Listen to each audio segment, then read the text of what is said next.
Welcome to Monk's Temple, your sanctuary for ancient wisdom and inner peace. Over the next 3 hours, you will embark on a profound journey through timeless teachings that have guided seekers for thousands of years. These are not just stories.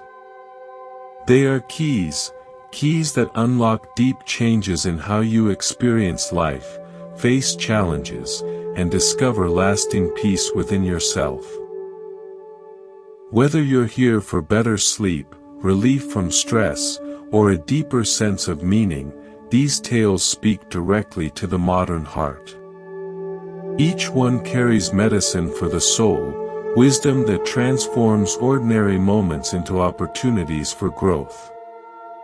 Find a comfortable position. Close your eyes if you wish. Let these gentle teachings wash over you like moonlight on still water. The impossible choice. In a time when the world moves faster than ever, there lived a wealthy merchant who seemed to have everything. Grand houses filled with treasures, fertile land stretching beyond the horizon, and 3 young children whose laughter filled his days with joy. Yet, like many of us, this father was constantly pulled away by the demands of his work, always chasing the next achievement. One afternoon, while the merchant was away, disaster struck. A terrible fire erupted at his home, spreading with frightening speed through the wooden structure. When word reached him, his heart nearly stopped. He raced back to find the house engulfed in flames. And what horrified him most was the sight of his 3 children still inside, playing with their toys, completely unaware of the danger. "Children, come out now," the father shouted with all his strength. "The house is on fire. You must leave." But his desperate cries fell on deaf ears. The children, enchanted by their playthings, couldn't comprehend the urgency in his voice. Realizing that direct warnings weren't enough, the clever father remembered something that never failed to capture their attention. With wisdom born from love, he called out in an excited voice, "Children, I have something wonderful waiting for you outside. There are beautiful toy carts here, magnificent goat carts, elegant deer carts, and powerful ox carts. Come quickly and choose whichever one you want." The effect was immediate and magical. The children's eyes lit up with wonder. They dropped their toys and raced outside, hearts pounding with anticipation rather than fear. Once safely out, the youngest asked, "Father, where are the carts you promised?" The merchant smiled, his heart overflowing with gratitude. From behind the house, he brought forth a single cart. But what a cart it was! Crafted from the finest materials, adorned with precious jewels, and decorated with silk that felt like clouds. It was more magnificent than anything he had described. When this parable was shared long ago, it revealed something profound about human nature.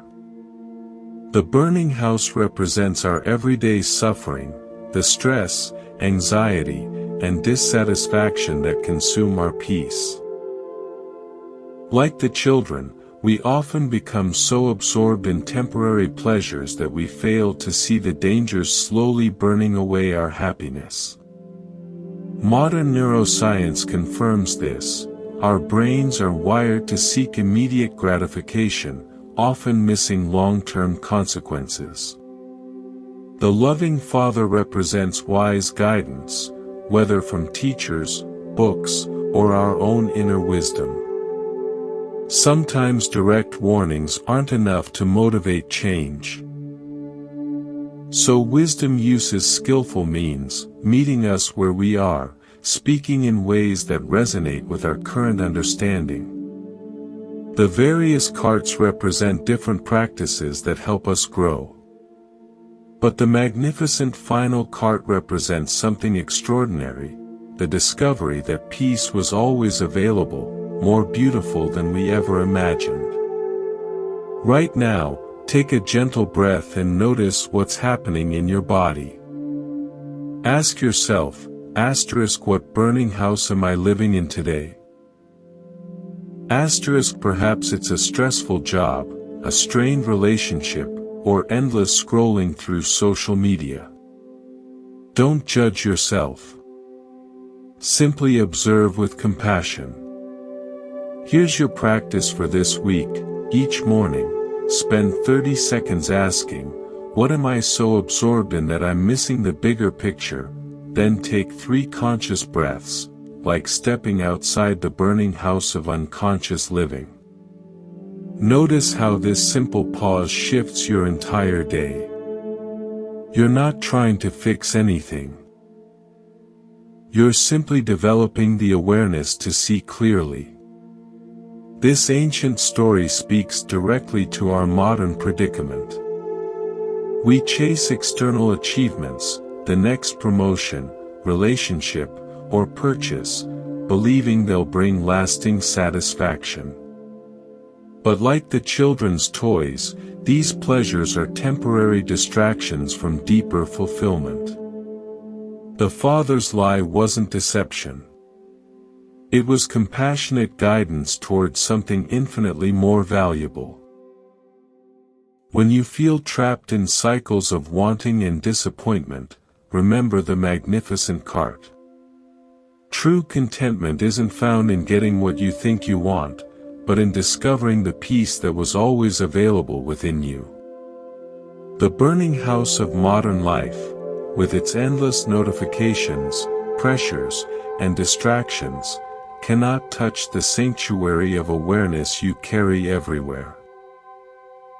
Tonight, as you rest in the gentle rhythm of your breath, consider that perhaps the escape you seek isn't to a different life, but to a different way of seeing the life you already have.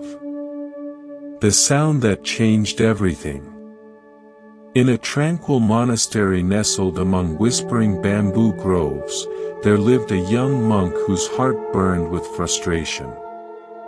Day after day, he watched his fellow monks in their spiritual practices, and instead of finding peace, he found himself consumed by irritation. Some moved too slowly during walking meditation, others chanted off-key during prayers, and still others seemed to lack the dedication he believed was necessary for true enlightenment. His mind had become a battlefield where judgment and anger waged constant war against his desire for inner peace. One evening, after a meditation session where his mind had been anything but quiet, the young monk approached his teacher, his agitation palpable. "Master," he began, voice tight with emotion, "I came here seeking peace, yet I find myself constantly irritated by my fellow monks. How can I cultivate patience when everything around me seems designed to test my limits?" The teacher listened with complete attention. When the young monk finished speaking, the master smiled gently and shared a story about 2 monks who lived in that very bamboo grove. The first monk was earnest and dedicated, much like the young monk. He rose before dawn for meditation, studied teachings with intense focus, and approached every aspect of practice with unwavering determination. Yet he struggled constantly with frustration toward those who didn't match his level of commitment. The second monk was naturally calm and patient. He understood something profound about the nature of practice that his companion had not yet grasped. One windy evening, a powerful storm swept through the grove. The wind howled, bamboo stalks creaked and swayed, and the rustling leaves created a loud symphony that made traditional meditation seem nearly impossible. For the impatient monk, this was the final straw. Every rustle felt like a personal attack on his practice. His jaw clenched, his shoulders tensed, and his mind filled with angry thoughts. Finally, he stood up in frustration. "This is impossible," he declared. "How can anyone meditate with all this noise? I'm going somewhere quieter." The patient monk, who had been sitting in perfect stillness throughout the storm, opened his eyes slowly. His face showed no trace of agitation. "My friend," he said softly, "I hear the same wind you hear, the same rustling bamboo. But I've learned something important. We don't control the wind. We can't command the bamboo to be silent. What we can control is our response to what we cannot change. The sound becomes a disturbance only when I decide to let it disturb me." He continued, "The bamboo doesn't fight the wind. It bends and sways, dancing with the storm rather than resisting it. In its flexibility, it finds strength. In its acceptance, it discovers grace. The same wind that agitates you has become music to me because I've learned to move with it rather than against it. Patience isn't about waiting for perfect conditions or hoping others will change to meet our expectations. True patience is the art of finding peace within chaos, stillness within movement, calm within the storm." Modern neuroscience reveals something fascinating about patience. When we resist what's happening, our stress hormones spike and our prefrontal cortex, the brain's wisdom center, goes offline. But when we practice acceptance, our nervous system naturally calms, and we access higher levels of creativity and insight. The bamboo teaches us what researchers now call cognitive flexibility. The ability to adapt our thinking when circumstances change. Right now, as you listen, notice any sounds around you. Perhaps there's traffic outside, someone moving in another room, or the hum of electronics. Instead of trying to block these sounds out, can you welcome them as part of this moment? Feel how this simple shift from resistance to acceptance changes your entire experience. Here's your practice for the coming week, each time you feel irritated by someone's behavior. Whether it's a slow driver, a chatty coworker, or a family member who doesn't do things your way, pause and ask yourself, how can I bend like bamboo in this moment? Take 3 conscious breaths and imagine yourself swaying with the wind of circumstances rather than fighting against it. Notice how this mental shift transforms both your stress level and your relationships. The young monk in the story felt something profound shift within his heart. He realized that his agitation with others had been a reflection of his own inner rigidity, his unwillingness to accept the natural diversity of human temperaments. In demanding that others conform to his expectations, he had created his own suffering. From that night forward, he approached practice with completely different energy. When a fellow monk moved slowly, he saw an opportunity to practice patience. When someone chanted off-key, he heard a chance to find harmony within discord. He had learned to bend like bamboo, finding strength in flexibility and peace in acceptance. This ancient wisdom speaks powerfully to our hyper-connected world. We're constantly surrounded by people who don't share our values, work at our pace, or see things our way. Social media amplifies every difference of opinion. Traffic tests our patience daily. Even our loved ones can trigger our need for control. But what if, like the bamboo, we could learn to bend rather than break? True patience isn't passive resignation or weak acceptance of harmful behavior. It's the courageous choice to remain centered and peaceful while responding wisely to whatever life presents. It's understanding that our inner state doesn't have to be dictated by external circumstances. When we cultivate this bamboo-like flexibility, we discover that patience itself becomes a source of strength, allowing us to navigate life's storms with grace and wisdom. Tonight, as you rest in the gentle rhythm of your breath, consider where in your life you might be fighting against winds you cannot control. What would it feel like to bend instead of breaking, to flow instead of resisting? Perhaps, like the bamboo in the grove, you too can find your own way of dancing with life's inevitable challenges, discovering that true strength often lies not in rigid resistance, but in graceful adaptability. The search that led nowhere. In the misty mountains, where ancient pines whispered secrets to the morning fog, there lived a young monk whose heart ached with a longing he couldn't quite name. For 3 years, he had devoted himself completely to meditation, study, and spiritual practice. Yet despite his unwavering dedication, he felt as though he were chasing shadows. Each day seemed to take him further from the enlightenment he sought so desperately. One crisp autumn morning, when his frustration had reached a breaking point, the young monk approached his master with trembling hands.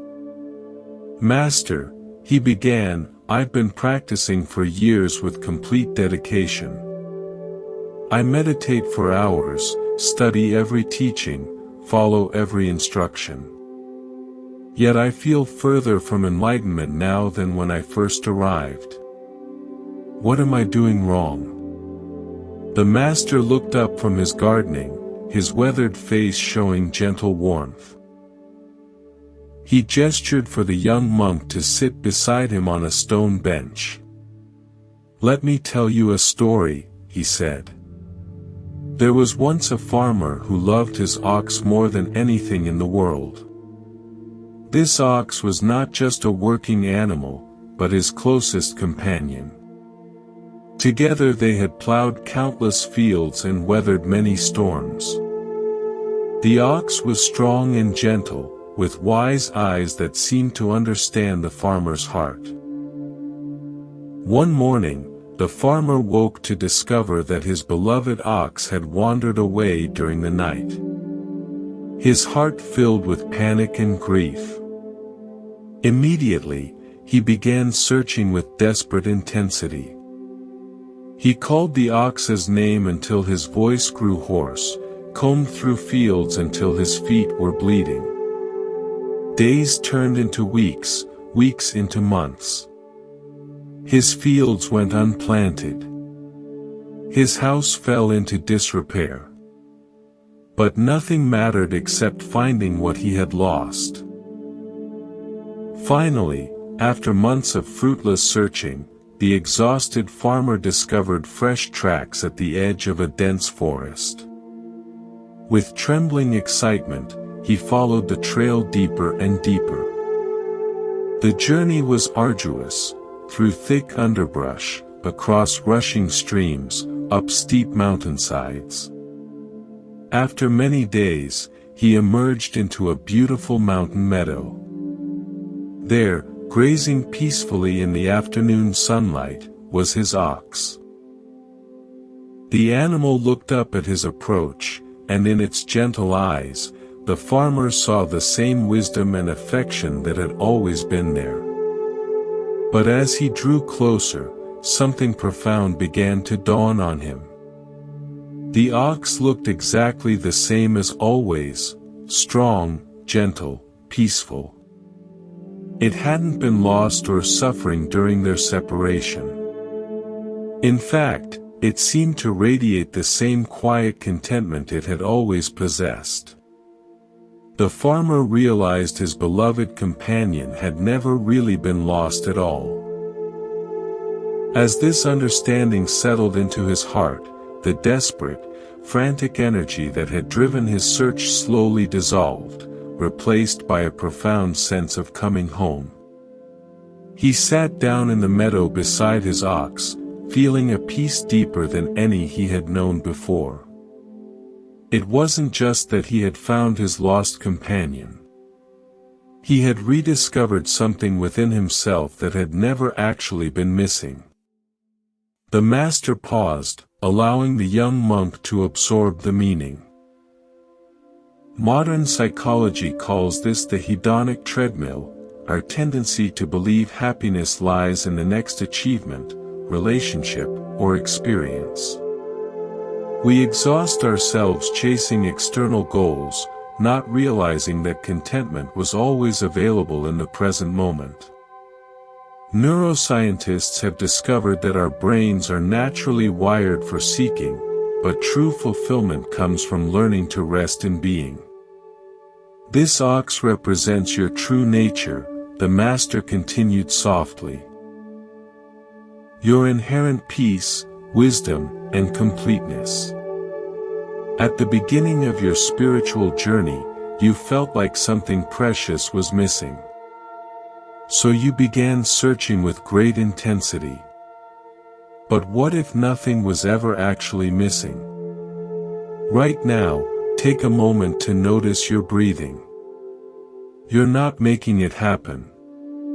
It's simply occurring naturally. This is what your essential peace is like, always present, always available, requiring no effort to maintain. The searching mind believes it must achieve something. But awareness itself is already complete. Here's your practice for this week. Each morning, before you begin any spiritual practice or self-improvement activity, spend 60 seconds simply being present. Don't try to achieve anything or become anyone different. Just rest in the awareness that's reading these words right now. Notice how this simple recognition of what's already here changes your entire approach to the day. The young monk sat in stunned silence as these words penetrated years of spiritual striving. For the first time, he questioned not just his methods, but his fundamental assumption that enlightenment was something he needed to acquire. What if peace wasn't a destination to reach, but his natural state when he stopped fighting against himself? From that day forward, his practice transformed completely. Instead of trying to achieve some future state, he learned to rest in the awareness that was already present. His meditations became less effortful and more natural, like settling into a familiar embrace. The desperate seeking had been replaced by grateful recognition. This ancient wisdom challenges our achievement-oriented culture.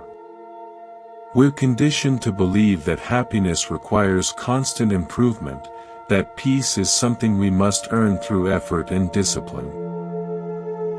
But what if the contentment we seek is as natural and available as our own breathing? What if the spiritual path isn't about becoming someone better, but about recognizing the completeness that was never actually lost? Tonight, as you listen to these words, consider that you don't need to become someone different to find peace. You don't need to perfect yourself or achieve some special state. Perhaps the contentment you seek is already here, as natural as your own heartbeat. Like the ox in the meadow, your essential peace has been waiting patiently for you to stop searching long enough to recognize what was never actually lost. The mirror that showed everything.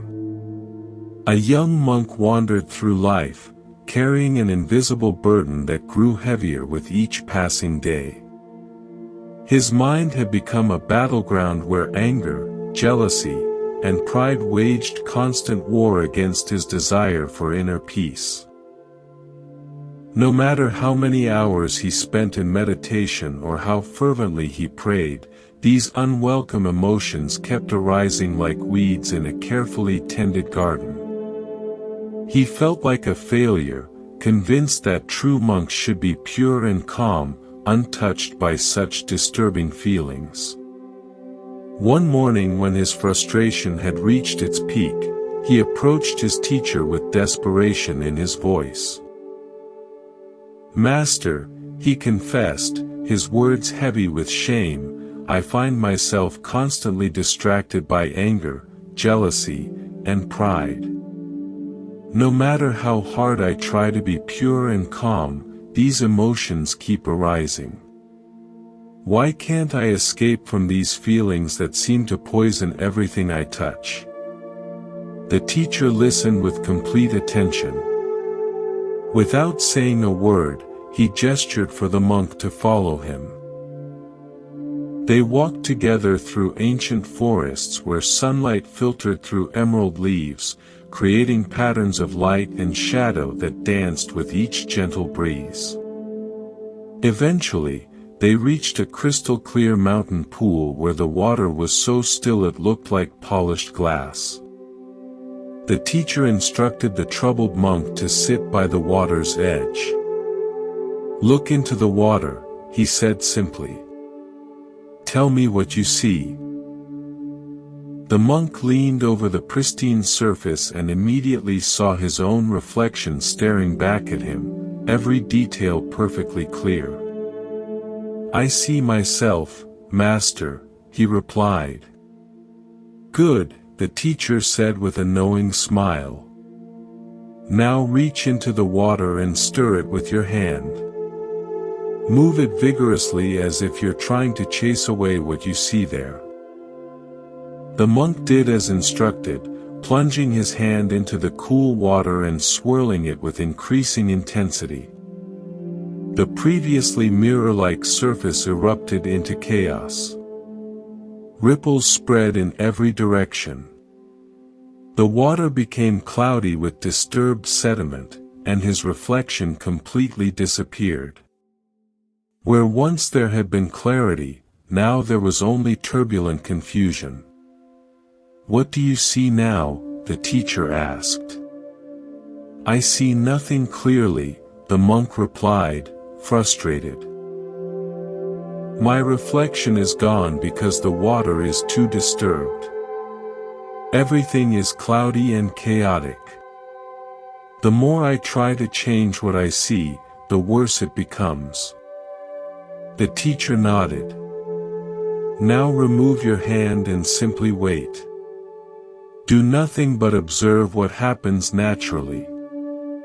The monk withdrew his hand and sat in stillness, watching the water with growing fascination. Gradually, almost imperceptibly at first, the violent ripples began to subside. The cloudy sediment slowly settled to the bottom, and the chaotic movement transformed into gentle, ever smaller circles. As minutes passed in peaceful silence, the water returned to its original mirror-like state, reflecting his face once again with perfect clarity. But something had changed in those moments of watching. The reflection that now appeared seemed somehow different, not in its physical features, but in its quality.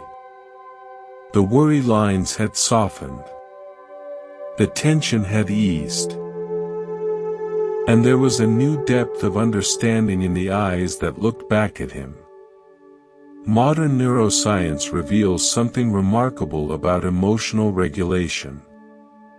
When we fight against difficult emotions, our amygdala, the brain's alarm system, becomes hyperactive, flooding our system with stress chemicals.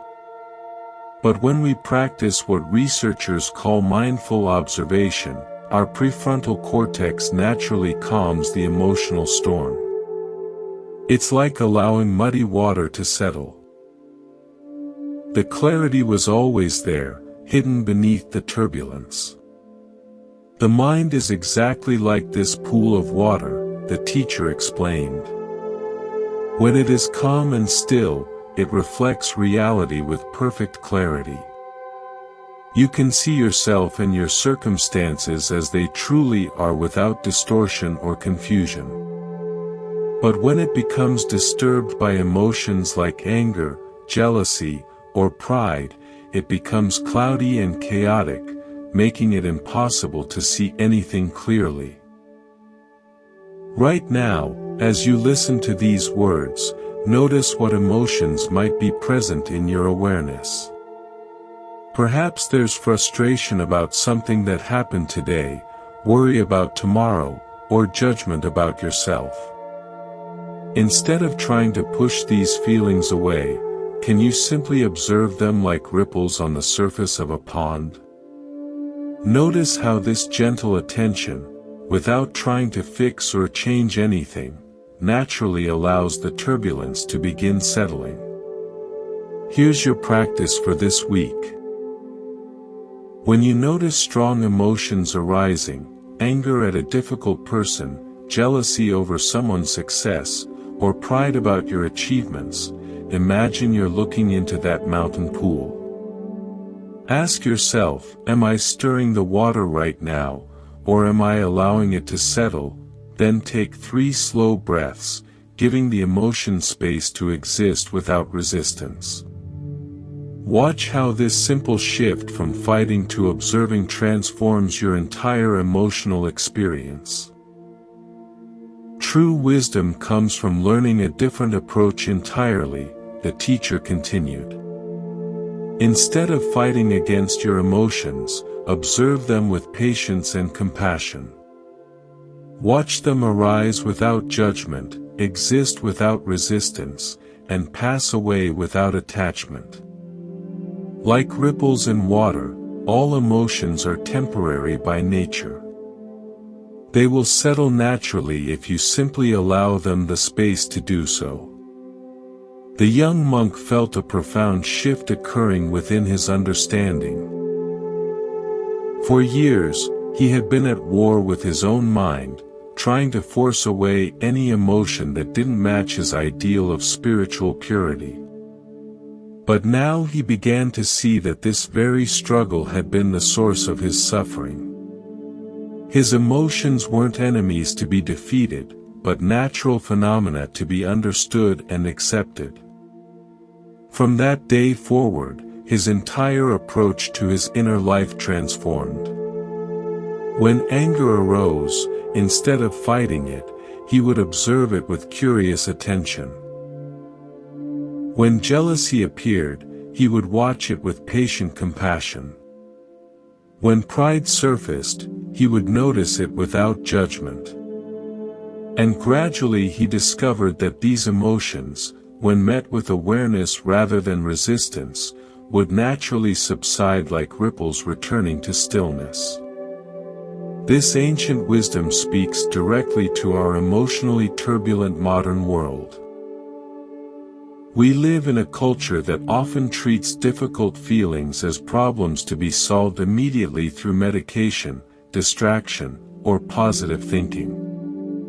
Social media amplifies every emotional reaction, and we're constantly bombarded with messages that we should always feel good. But what if the solution isn't in fighting our emotions, but in learning the art of patient, compassionate observation?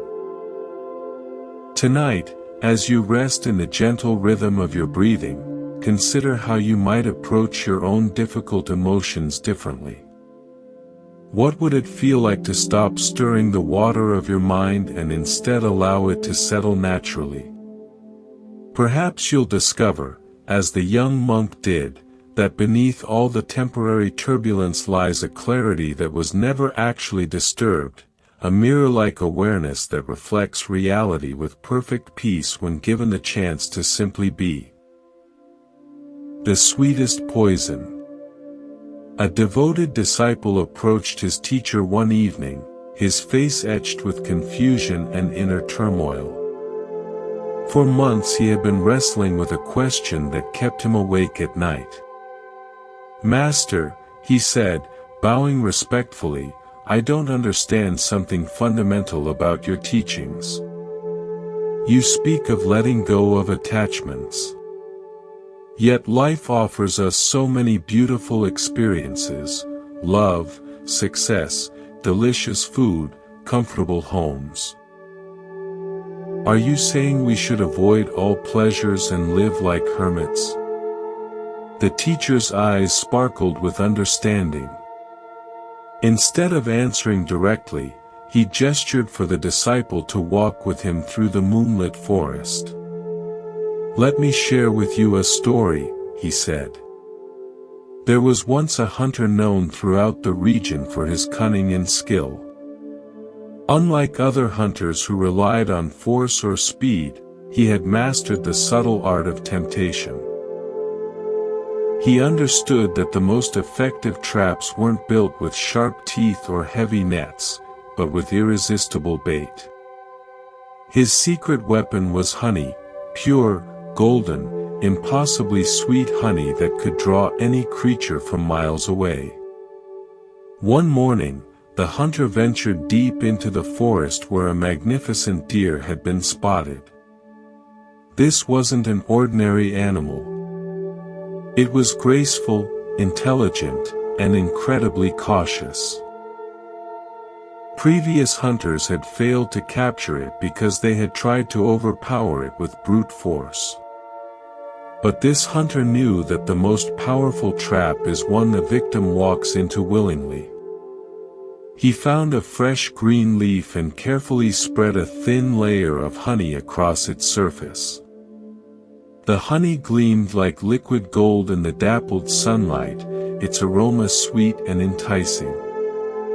But hidden within this natural candy was a deadly poison, colorless, odorless, and completely undetectable. To any passing creature, this would appear to be nothing more than nature's perfect gift. The hunter placed the leaf along a well-traveled forest path and retreated to watch from behind the trees. Hours passed until finally the beautiful deer emerged from the undergrowth. It moved with natural grace, alert to every sound and scent. Yet when the sweet aroma of honey reached its nostrils, something shifted in its careful demeanor. The deer approached the leaf cautiously, its natural wisdom warring with the powerful allure of the unexpected treat. It circled several times, testing the air for any sign of danger.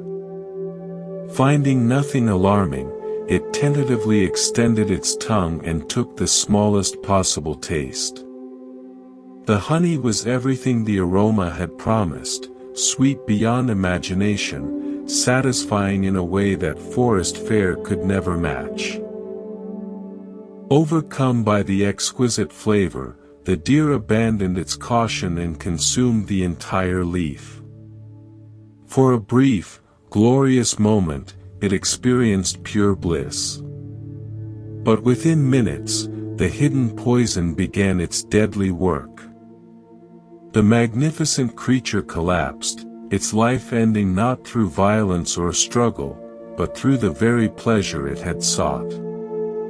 The teacher paused, allowing the weight of the metaphor to settle. Modern psychology calls this hedonic adaptation. Our tendency to quickly return to baseline happiness despite positive experiences. Neuroscience reveals that pleasure-seeking actually rewires our brains, requiring ever-increasing stimulation to achieve the same satisfaction. What begins as innocent enjoyment can gradually become a prison of endless craving. This honey represents the pleasures of the world, the teacher explained gently. They appear sweet and satisfying, promising happiness and fulfillment. Many of these experiences are genuinely beautiful. There's nothing inherently wrong with love, success, or comfort. But hidden within attachment to these pleasures is a subtle poison that slowly destroys our peace. Right now, think of something you really enjoy, perhaps your morning coffee, checking social media, or buying something new. Notice how the anticipation feels almost better than the actual experience. Then observe what happens after the pleasure fades. Do you feel satisfied, or do you immediately begin craving the next hit? Here's your practice for this week. When you're about to indulge in something pleasurable, whether it's food, entertainment, shopping, or even compliments from others, pause and ask yourself, am I enjoying this mindfully, or am I seeking it compulsively? Then engage with the experience fully present, but without attachment to having it continue or repeat. Notice how this awareness transforms pleasure from a trap into genuine appreciation. The wise person, the teacher continued, enjoys life's sweetness without clinging to it. When we experience pleasure without attachment, we can appreciate it fully and let it go without regret or longing. But if we become addicted to that pleasure, it becomes like the poison hidden in honey, slowly destroying our ability to find contentment in simple moments. The trap isn't the pleasure itself, but our desperate need for it to continue forever. The disciple nodded slowly, beginning to understand the subtle distinction. So you're not asking us to avoid all pleasure, but to enjoy it without becoming enslaved by it. Exactly, the teacher replied with a warm smile. Practice moderation and mindfulness. When you eat, taste fully but don't gorge. When you love, give completely but don't possess. When you succeed, celebrate genuinely but don't let it define you. Remember that true happiness isn't found in accumulating pleasures, but in the wisdom to enjoy life's gifts without being trapped by them. This ancient teaching speaks powerfully to our pleasure-saturated culture. We're surrounded by increasingly sophisticated forms of honey, social media designed to be addictive, consumer goods promising happiness, entertainment demanding our constant attention. Each offers genuine pleasure, but hidden within is the poison of endless craving. We find ourselves needing more likes, more purchases, more stimulation just to feel normal. The path forward isn't to reject all pleasure and live in deprivation. Instead, it's learning to engage with life's sweetness while maintaining our inner freedom. When we practice mindful enjoyment, we discover that even simple pleasures, a moment of silence, a deep breath, genuine human connection, can provide more lasting satisfaction than any external indulgence. We become like the wise deer that can appreciate the forest's natural sweetness without falling victim to artificial temptations. Tonight, as you settle into rest, consider what forms of honey might be affecting your peace. Notice without judgment where you might be seeking happiness in external pleasures rather than cultivating it from within. Perhaps you'll discover that true contentment comes not from avoiding life's sweetness, but from learning to taste it fully without being poisoned by attachment. In this balance between enjoyment and freedom, you'll find a peace that no external pleasure could ever provide. The fast that starved the soul. In a remote mountain monastery, there lived a monk whose dedication to spiritual practice had become legendary. Day after day, he pushed his body to its absolute limits, believing that the path to enlightenment lay through the complete denial of all physical needs. He ate only the smallest portions of food, slept on the hardest surfaces, and subjected himself to increasingly severe deprivations. Other monks admired his discipline. Yet something profound was missing. This monk's fasting had become extreme beyond all reason. He would go for days consuming nothing but water, his body growing thinner and weaker with each passing week. His skin stretched tight over protruding bones, his eyes sank deep into their sockets, and his movements became slow and labored. Yet he remained convinced that by punishing his flesh, he was purifying his spirit and drawing closer to the divine. One scorching afternoon, as the monk sat in meditation near the monastery entrance, a young village boy passed by carrying a bundle of food for his family. The child noticed the monk's frighteningly gaunt appearance and stopped, his innocent eyes filled with genuine concern. "Sir," the boy asked, "why are you so thin and tired? Have you not eaten?" The contrast between the child's healthy glow and the monk's skeletal frame was startling. The monk looked down with hollow eyes. "I am fasting to free myself from worldly desires," he replied in a voice barely above a whisper. "Food is a source of attachment, and by abstaining from it, I hope to reach enlightenment." The young boy's face showed confusion mixed with compassion. He looked down at the simple meal he carried, just rice and vegetables his mother had prepared with love. Without hesitation, he made a decision that would change everything. "Please have some of this," he offered, extending a portion toward the starving monk. "It may not be much, but it will give you strength." The monk was stunned by this unexpected act of kindness.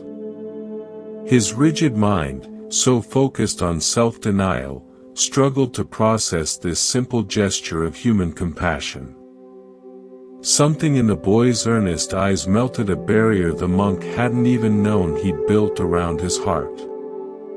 After a long moment of internal struggle, the monk accepted a small portion. As he chewed slowly, savoring not just the nourishment but the love with which it had been given, he felt something he hadn't experienced in months. It wasn't just physical energy returning to his depleted body. It was a warmth in his heart, a reconnection to the human family he had isolated himself from.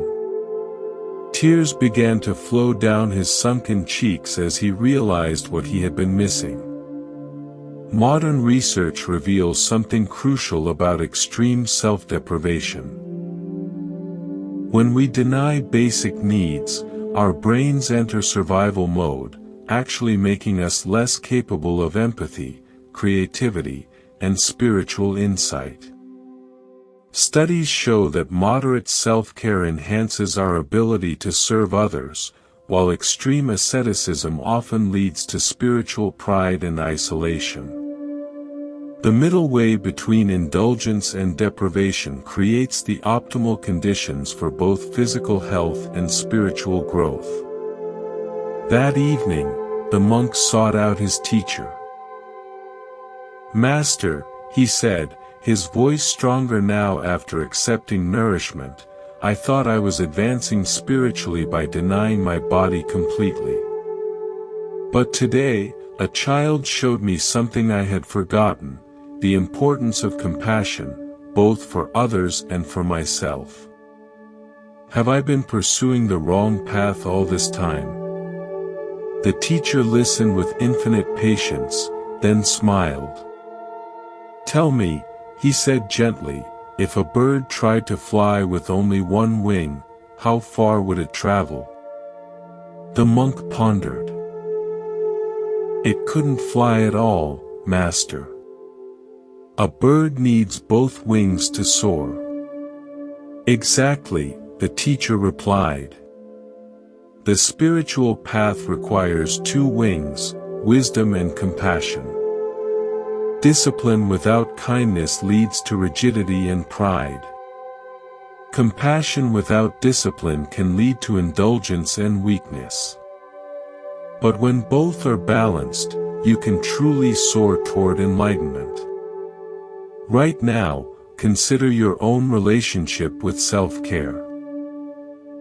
Are you pushing yourself too hard in some area, believing that suffering equals progress? Or perhaps you're being too lenient, avoiding necessary growth challenges.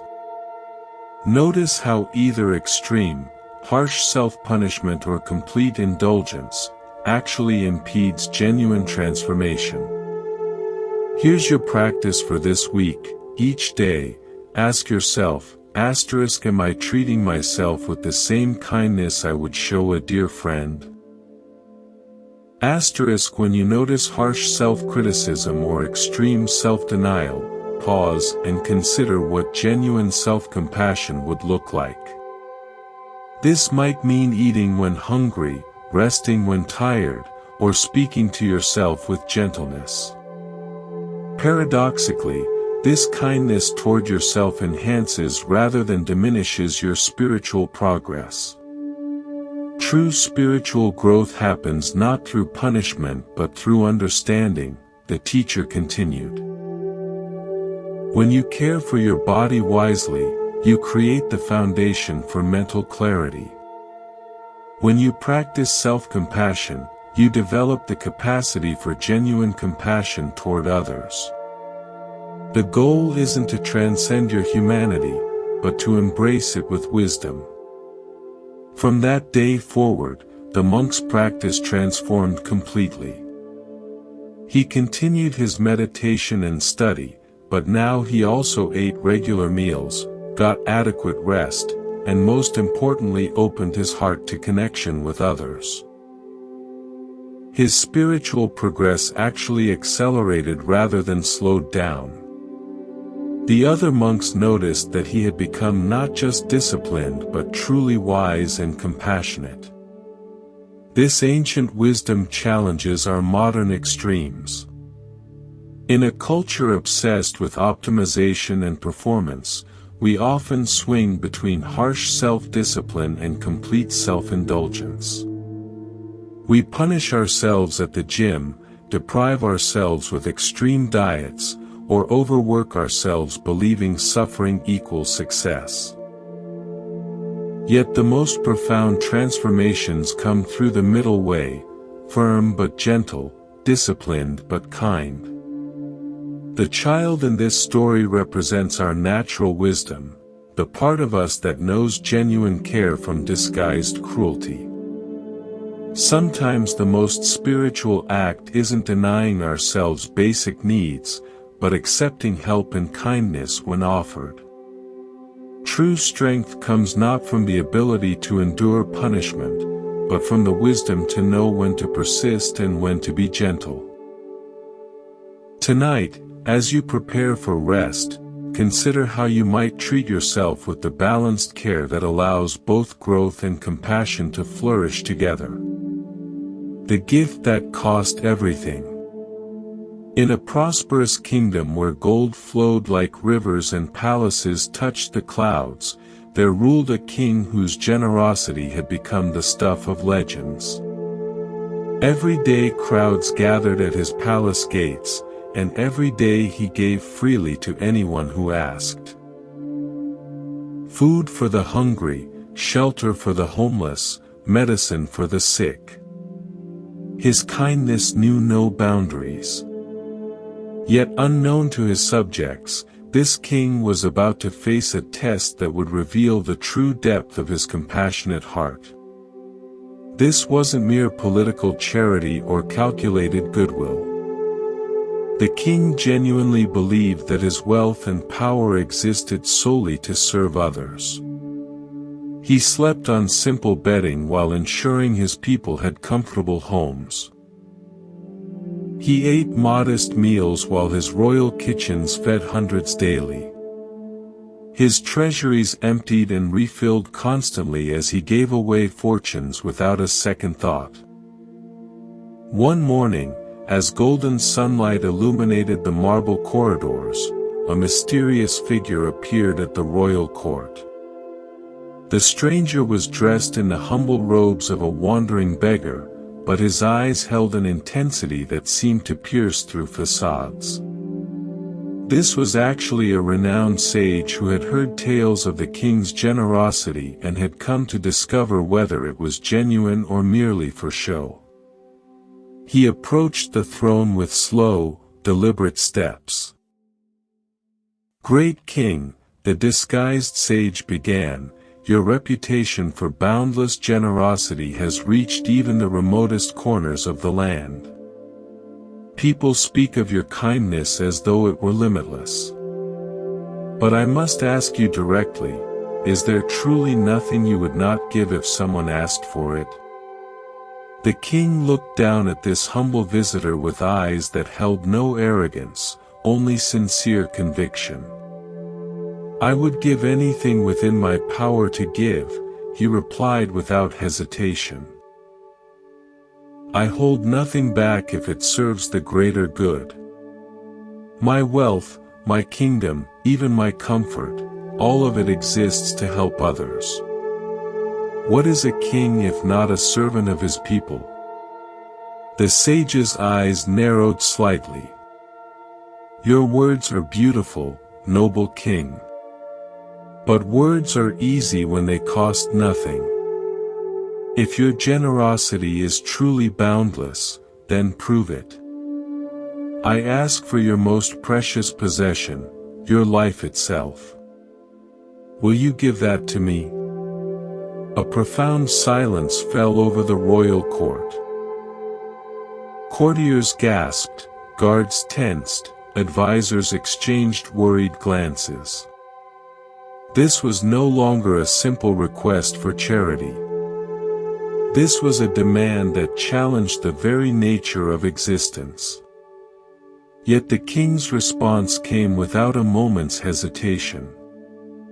"If my death would serve a greater purpose and help others, then yes, I would gladly surrender my life," he declared. "What value does my existence have if it cannot benefit those who need help? I am no more valuable than any of my subjects.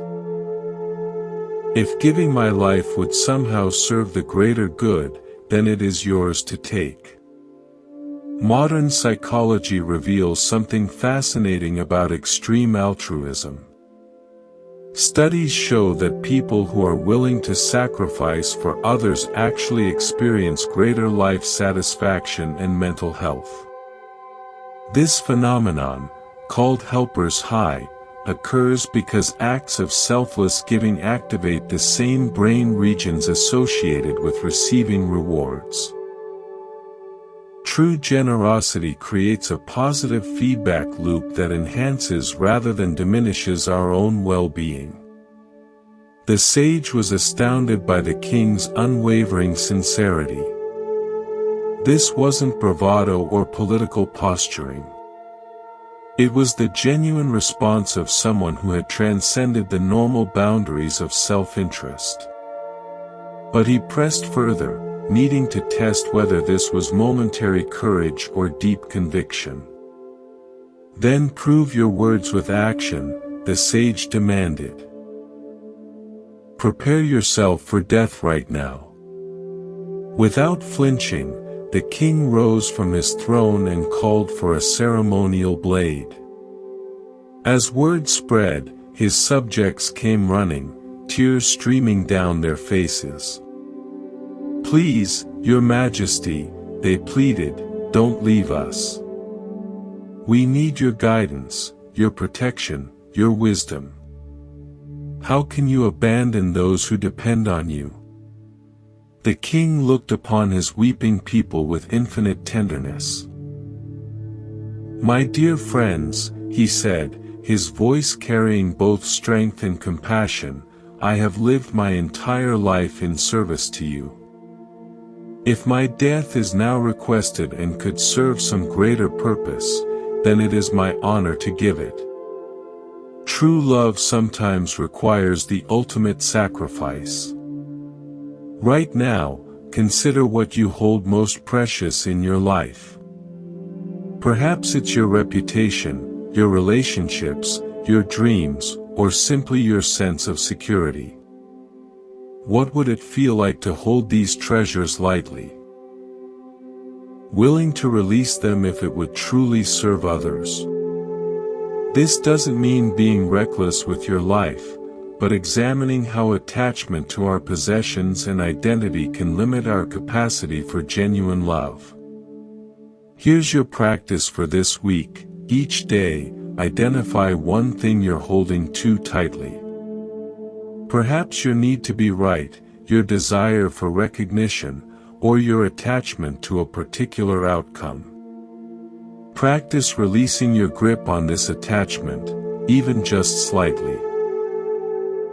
Notice how this letting go doesn't diminish you, but actually creates more space for joy and connection. True generosity begins with loosening our desperate grasp on what we think we need to be happy. As the king prepared for what he believed would be his final moments, something extraordinary happened. The beggar threw off his disguise, revealing himself as the sage he truly was. His face shone with admiration and deep respect. "Noble king," he declared, "I do not want your life. I wanted only to witness whether your generosity was authentic or performed for others to see. You have shown me the rarest quality in human existence, a heart truly free from selfish attachment." The sage continued, "Most people give only what they can afford to lose. You were prepared to give what you could not afford to lose. This is the difference between charity and true compassion. Your willingness to sacrifice everything shows that you understand the deepest truth.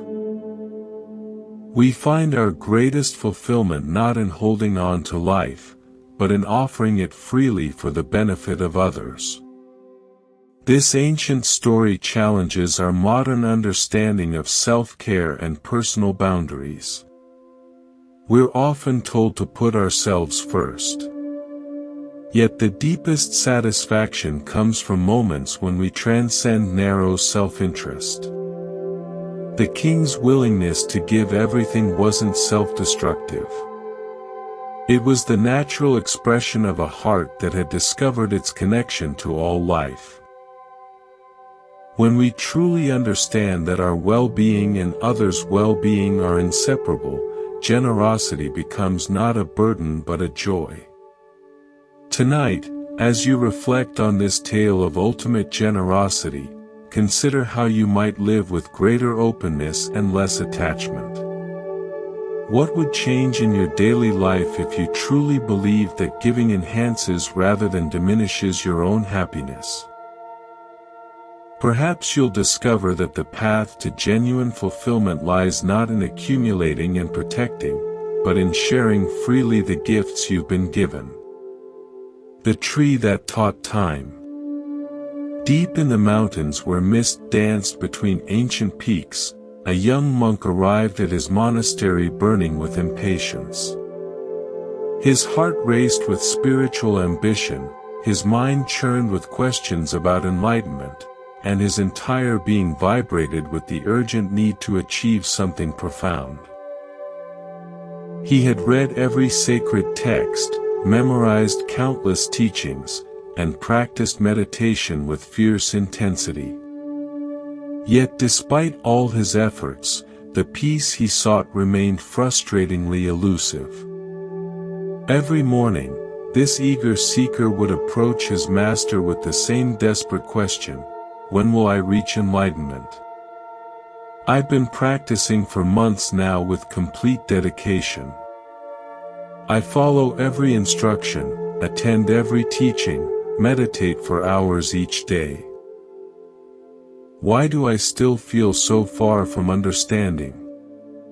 The wise old abbot watched this young monk struggle with patient understanding. He had seen countless seekers arrive with similar urgency, demanding immediate results from the spiritual path.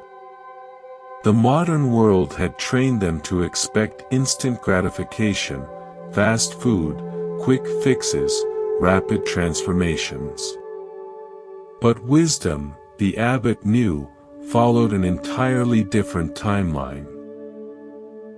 One crisp morning, when the young monk's frustration had reached its peak, the abbot invited him to take a walk through the forest surrounding the monastery. They walked in contemplative silence until they reached a massive oak tree that stood like a cathedral pillar against the sky. Its trunk was so wide that 10 people holding hands couldn't encircle it, and its branches spread in all directions, providing shade and shelter to countless creatures. The tree radiated an aura of profound stability and peace. "Do you see this magnificent tree?" the abbot asked, placing his weathered hand against the deeply grooved bark. "Tell me, how long do you think it took to grow to this size and strength?" The young monk studied the enormous oak. "I suppose it must have taken many decades, perhaps even a century or more," he replied, though he couldn't understand what this had to do with his spiritual question. The abbot nodded thoughtfully. "Indeed, this tree has been growing for over 200 years. It began as a tiny acorn, no bigger than your thumb. Year by year, season by season, it extended its roots deeper into the earth and stretched its branches higher toward the sky. It weathered countless storms, endured years of drought, and persevered through harsh winters when growth seemed impossible. But here's what's remarkable," the abbot continued. "This tree never once grew frantically. It never pushed itself to grow faster than its natural rhythm. It simply remained present to each moment, drawing nourishment from the soil, reaching toward the light, responding to the changing seasons with perfect patience. Its strength comes precisely from this unhurried, steady growth." Modern neuroscience reveals something profound about how lasting change occurs in our brains. Neural pathways that support deep transformation require time to develop and strengthen. Rushing the process actually impedes progress, while patient consistency allows new patterns of thinking and being to become permanently established. Like the tree's growth rings, wisdom develops layer by layer, each experience adding depth and resilience to our understanding. The abbot gestured for the young monk to sit beneath the tree's vast canopy. "Your spiritual journey is exactly like this tree's growth," he explained gently. "Enlightenment cannot be forced or hurried.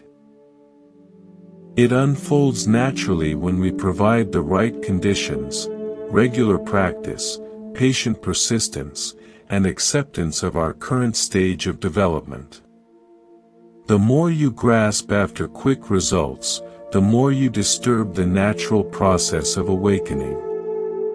Right now, notice your own relationship with time and growth. Are you pushing yourself impatiently toward some goal, believing that urgency will accelerate your progress? Take a deep breath and feel yourself settling into this present moment. Like the tree, you're growing even when you can't see immediate evidence of change. Here's your practice for this week. Each morning, spend 2 minutes simply being present without trying to achieve anything. Imagine yourself as a tree, drawing nourishment from this moment while remaining open to natural growth. When impatience arises, remind yourself that the most powerful transformations happen gradually below the surface of consciousness. Trust that consistent presence creates the perfect conditions for wisdom to emerge naturally. The tree teaches us about the power of patient presence, the abbot continued. See how deeply its roots extend into the earth. These roots weren't established overnight. They grew slowly, steadily, finding nourishment and stability in the depths. Similarly, your spiritual roots need time to develop. Each day of practice, each moment of mindfulness, each small act of compassion strengthens these invisible foundations. The young monk sat quietly, feeling something shift in his understanding. For the first time in months, the urgent pressure in his chest began to ease. He realized that his impatience had been like trying to force a flower to bloom by pulling on its petals. True growth required patience, trust, and acceptance of natural timing. But how will I know if I'm making progress? The young monk asked, his voice now softer and more curious than demanding. The abbot smiled warmly. The tree doesn't measure its daily growth, yet it never stops growing. Progress in spiritual practice is often invisible from day to day, but clearly evident when viewed over longer periods. Focus not on reaching some future state, but on fully inhabiting each moment of practice.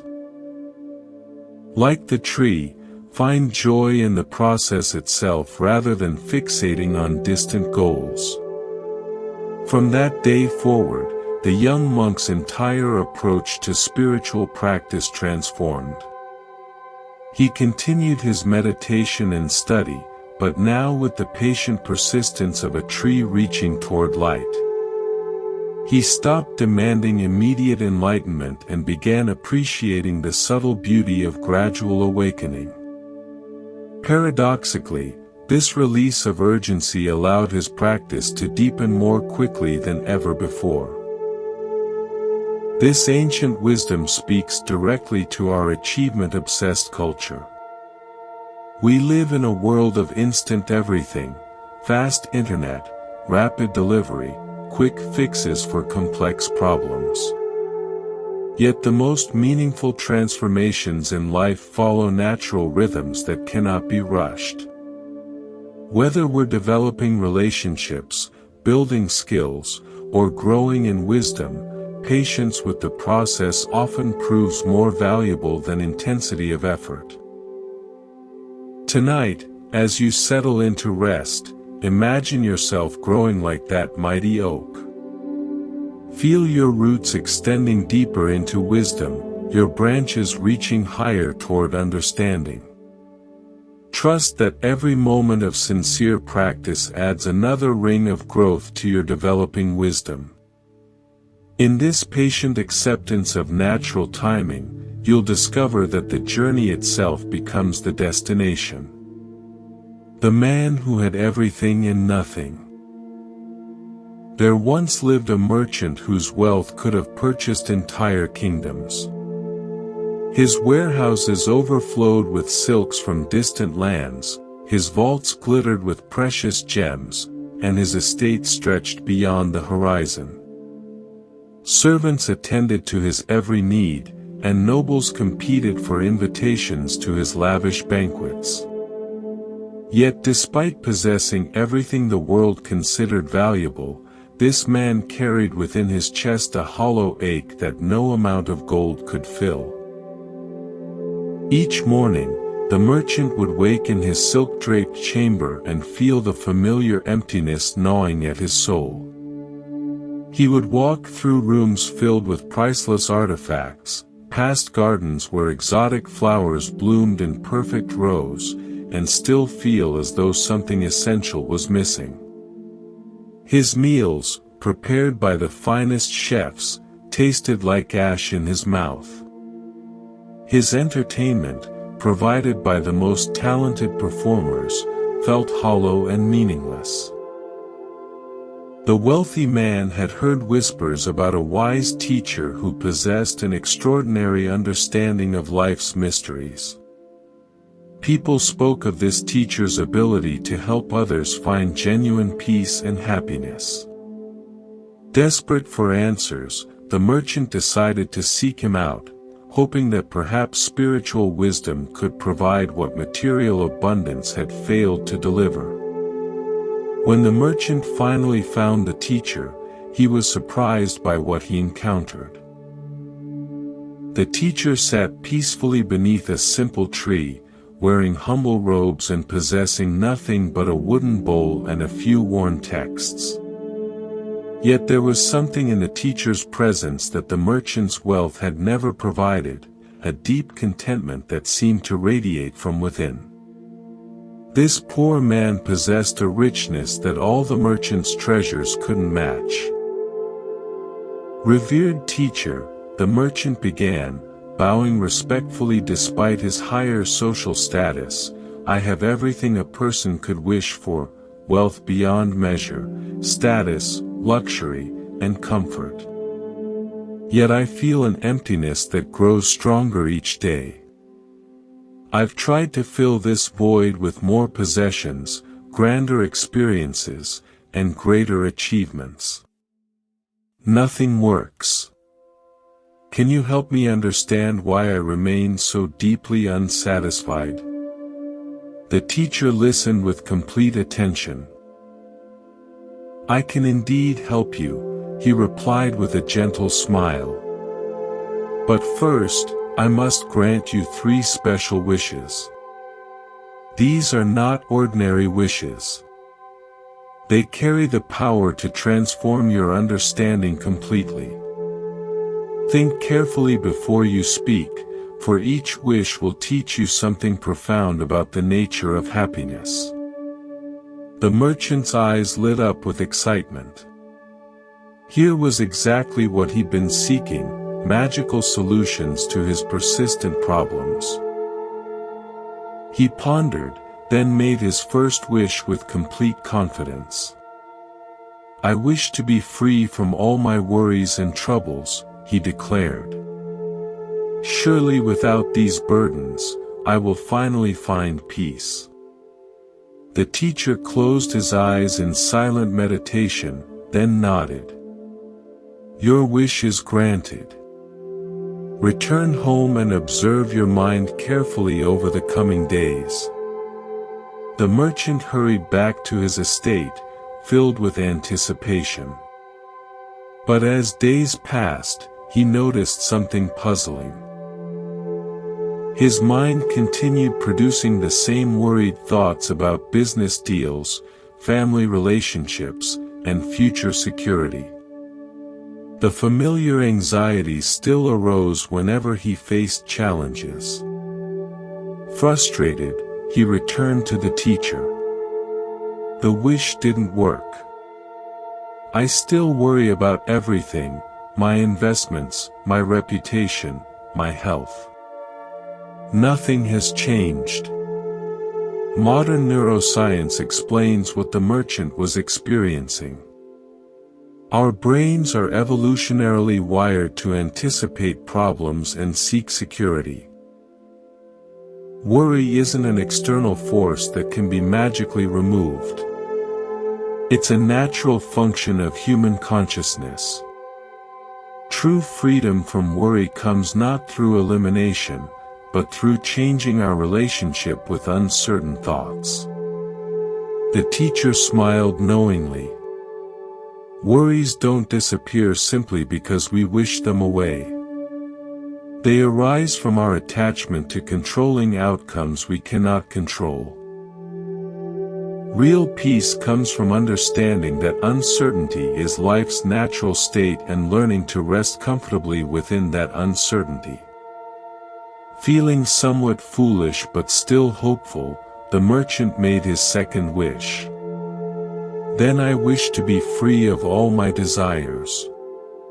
If wanting things makes me restless, I'll eliminate wanting altogether." Again the teacher granted the wish. The merchant returned home determined to suppress all desires. But he quickly discovered that wanting arose as naturally as breathing. He still desired good food when hungry, comfort when tired, and success in his endeavors. Fighting against these natural impulses only created more internal conflict. Back at the teacher's tree, feeling more frustrated than ever, the merchant demanded an explanation. Why do these wishes fail to work? Desires, like worries, are part of human nature, the teacher explained patiently. Trying to eliminate them by force is like trying to stop a river from flowing. Wisdom lies not in destroying desire, but in understanding its impermanent nature and not being enslaved by it. The merchant sat quietly, beginning to sense a pattern in these failures. Something deeper was being revealed about the nature of his seeking. For his final wish, he chose carefully. "I wish to understand myself," he said with new humility. "I want to see clearly why I remain restless despite having everything I thought I wanted." The teacher's eyes sparkled with approval. "Now you have made a truly wise wish." Through patient teaching and guided reflection, the teacher helped the merchant recognize a profound truth: his emptiness didn't stem from lacking external things, but from not understanding his own nature. He had been trying to fill an inner void with outer acquisitions, like attempting to quench thirst by collecting beautiful cups instead of drinking water. Here's your understanding practice. Notice when you feel that familiar sense of something missing. Instead of immediately seeking external solutions, pause and ask, "What am I really looking for beneath this wanting?" Often we'll discover we're seeking feelings, security, love, purpose, peace, that no possession can provide. These treasures are already available within our own awareness. The merchant's transformation wasn't about acquiring new insights, but recognizing what had always been present. His wealth remained the same, his circumstances unchanged, but his relationship to them shifted completely. He discovered that contentment wasn't a goal to achieve, but his natural state when he stopped constantly reaching for something else. Returning to his estate, the merchant found that his possessions now felt like tools rather than sources of identity. Food satisfied hunger without promising eternal happiness. Success brought pleasure without becoming a desperate need. The hollow ache had been filled not by adding something new, but by recognizing the completeness that was always already there. What strikes you most about this merchant's journey? Perhaps it's the recognition that our deepest longing isn't for more experiences, but for the peace that comes from truly knowing ourselves. In a world constantly selling us solutions to problems we didn't know we had, this ancient wisdom points toward the treasure that requires no purchasing, the contentment of understanding our own complete nature. The beggar who owned everything. A man shuffled through the dusty streets of a village, his clothes patched and worn, his bare feet calloused from walking endless miles in search of work. He owned nothing except the threadbare garments on his back and a small clay bowl for collecting food. Other villagers averted their eyes when he passed, as if poverty might be contagious. Yet this beggar was about to receive a lesson that would transform his understanding of wealth forever. Word had spread that a wise teacher was teaching in a nearby grove, and people from across the region were gathering to hear his wisdom. The beggar, despite feeling unworthy among the well-dressed crowds, found himself drawn to the teacher's presence. Perhaps, he thought, even someone as lowly as himself might benefit from hearing these teachings. As the teaching concluded and people began to disperse, the beggar surprised himself by approaching the teacher directly. His voice trembled with both reverence and desperation as he spoke. "Blessed One, I am the poorest man in this village. I own nothing in this world and struggle daily just to survive. Can you give me something, anything that might relieve my suffering and help me find some measure of peace?" The teacher looked at this humble man with eyes that seemed to see far beyond surface appearances. Instead of offering the expected response, perhaps food, money, or simple comfort, the teacher asked an unexpected question. "Tell me, friend, what do you already possess?" The beggar's face showed genuine confusion. "Nothing, Blessed One. I have no land, no money, no home, no possessions of any kind. I am completely empty-handed." He held up his worn palms as if to demonstrate their emptiness. But the teacher wasn't finished with his inquiry. "Do you have your eyes?" he asked gently.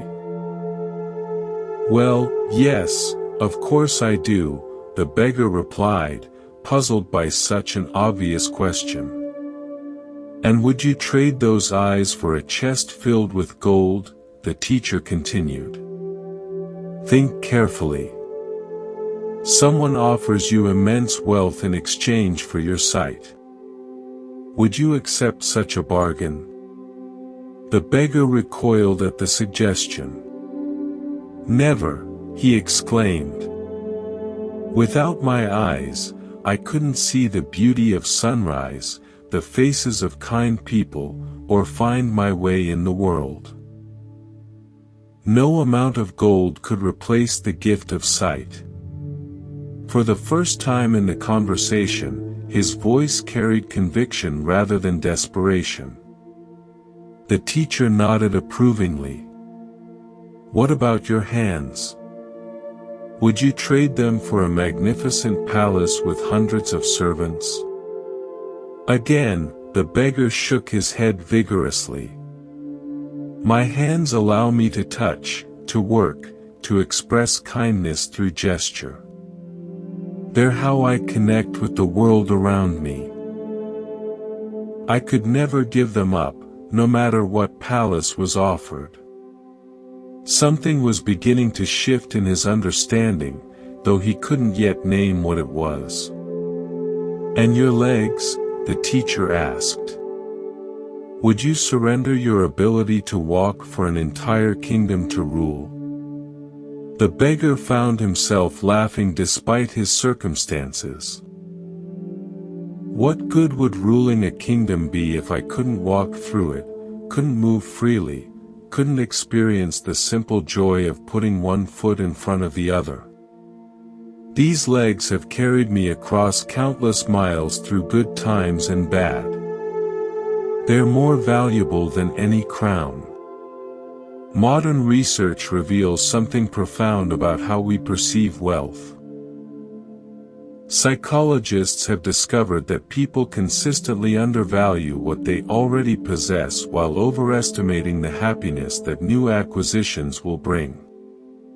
This hedonic adaptation blinds us to the extraordinary gifts we experience every moment. The beggar was discovering what scientists now call gratitude intervention, the practice of recognizing existing abundance. The teacher's expression radiated warmth and understanding. "You see, my friend, you began our conversation claiming to own nothing. Yet in just a few moments, you've identified treasures more valuable than all the gold and royal treasuries. Your eyes are priceless. Your hands are irreplaceable. Your legs are beyond any earthly fortune. How can someone who possesses such riches consider himself poor? The beggar stood in stunned silence as this new perspective settled into his consciousness. For his entire life, he had measured wealth by what he lacked rather than appreciating what he possessed. He had focused so intently on his empty pockets that he'd never noticed his full body. The realization was both humbling and liberating. But what about my mind? The teacher continued. Your ability to think, to learn, to feel compassion, to experience wonder, could any material treasure compare to the consciousness that allows you to understand these very words? The beggar's eyes widened as he grasped the full magnitude of what was being revealed. Here's your wealth recognition practice. Right now, place one hand on your chest and feel your heartbeat. This miraculous organ has been working tirelessly to keep you alive since before you were born. Take a conscious breath and appreciate your lungs' automatic function. Look around and notice how your eyes instantly process colors, shapes, and distances. You possess technologies more sophisticated than anything humans have ever created. True poverty isn't the absence of material possessions, the teacher continued. It's the inability to recognize the abundance we already carry. When we learn to appreciate our inherent gifts, we discover a wealth that cannot be stolen, lost, or diminished. This recognition transforms not our circumstances, but our entire relationship to those circumstances. The beggar felt tears streaming down his weathered cheeks. These weren't tears of sadness, but of profound gratitude. He understood now that he had been living like someone dying of thirst while standing in a flowing river. The abundance had always been there. He simply hadn't known how to see it. From that moment forward, the beggar's daily experience underwent a complete transformation.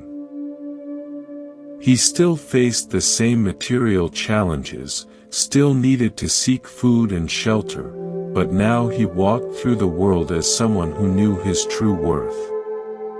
When he awoke each morning, his first thought was gratitude for the gift of another day. When he ate simple food, he tasted it with the appreciation of someone who understood nourishment as a miracle. The villagers began to notice something different about this man they had once pitied. There was a dignity in his bearing, a contentment in his manner that seemed unrelated to his external circumstances. Some even found themselves envying his obvious peace of mind. He had discovered the secret that eludes many wealthy people: genuine satisfaction comes not from having more, but from fully appreciating what we already possess. Consider your own relationship with abundance. What gifts are you carrying that you've stopped noticing? Perhaps it's time to conduct your own inventory of the irreplaceable treasures you possess, starting with the breath that's sustaining you right now. The riddle of 6 truths.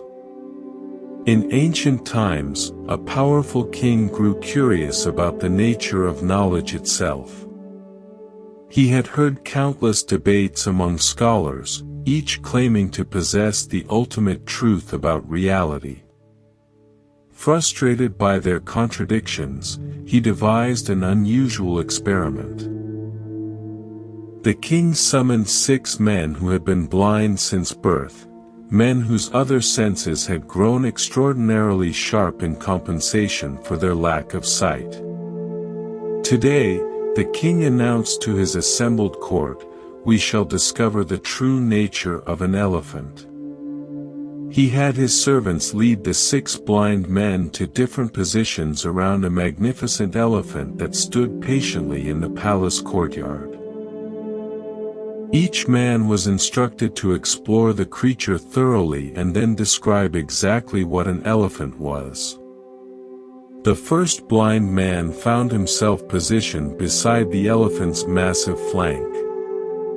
He pressed his hands against the warm, rough surface and explored its vast expanse. After several minutes of careful examination, he declared with absolute confidence, "An elephant is exactly like a wall. It's enormous, sturdy, and immovable. I have felt every inch of this creature, and there can be no doubt about its true nature." The second man, who had been exploring the elephant's long curved tusk, immediately protested. "You're completely wrong," he exclaimed. "An elephant is nothing like a wall. It's smooth, hard, and pointed like a great spear. I've examined this beast thoroughly, and anyone with functioning hands can feel that it's clearly a weapon designed for battle." Meanwhile, the third blind man had discovered the elephant's trunk. He marveled at its flexibility, its ability to move in all directions, and its incredible strength. "Both of you are mistaken," he announced firmly. "An elephant is obviously a large, powerful snake. It's long, flexible, and incredibly strong. I can feel it moving and coiling. There's no question about what this creature truly is." The fourth man, who had wrapped his arms around one of the elephant's thick legs, shook his head in disbelief. "You're all completely wrong," he declared. "An elephant is like a massive tree trunk. It's round, solid, and rooted firmly to the ground. I've embraced this pillar of living wood, and I know with certainty what stands before us." From his position near the elephant's ear, the fifth man listened with growing frustration. "None of you understand what you're talking about," he called out. "An elephant is clearly like a great fan. It's wide, flat, and moves back and forth, creating cooling breezes. I felt its gentle motion and experienced its function. How can you all be so blind to the obvious truth?" The sixth blind man, who had been examining the elephant's thin, rope-like tail, could no longer contain his amazement at his companion's ignorance. "You're all completely deluded," he announced. "An elephant is nothing more than a rope. It's long, thin, and flexible with a tuft of hair at the end. I've held it in my hands and know its true nature better than any of you." What began as a peaceful exploration quickly escalated into a heated argument. Each man became more entrenched in his position, more convinced that his limited experience represented the complete truth. Voices rose, tempers flared, and soon the 6 men were shouting over each other, each absolutely certain that the others were either lying or incompetent. Modern cognitive science explains what was happening to these men. Each was experiencing what researchers call confirmation bias, the tendency to interpret new information in ways that confirm our existing beliefs. Neuroscientists have discovered that our brains literally filter reality through the lens of previous experience, often missing crucial information that doesn't fit our current understanding. The blind men weren't lying or stupid. They were demonstrating a fundamental limitation of human perception. The king watched this spectacle unfold with growing understanding. When the argument reached its peak, he raised his hand for silence. "My friends," he said with gentle authority, "each of you has touched a different part of the elephant. Each of you has experienced something real and true. Yet none of you has grasped the complete picture. The elephant possesses all the qualities you've described, and many more besides."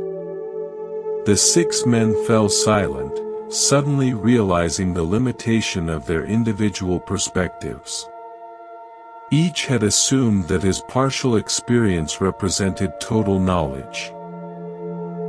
None had considered that others might be experiencing different but equally valid aspects of the same reality.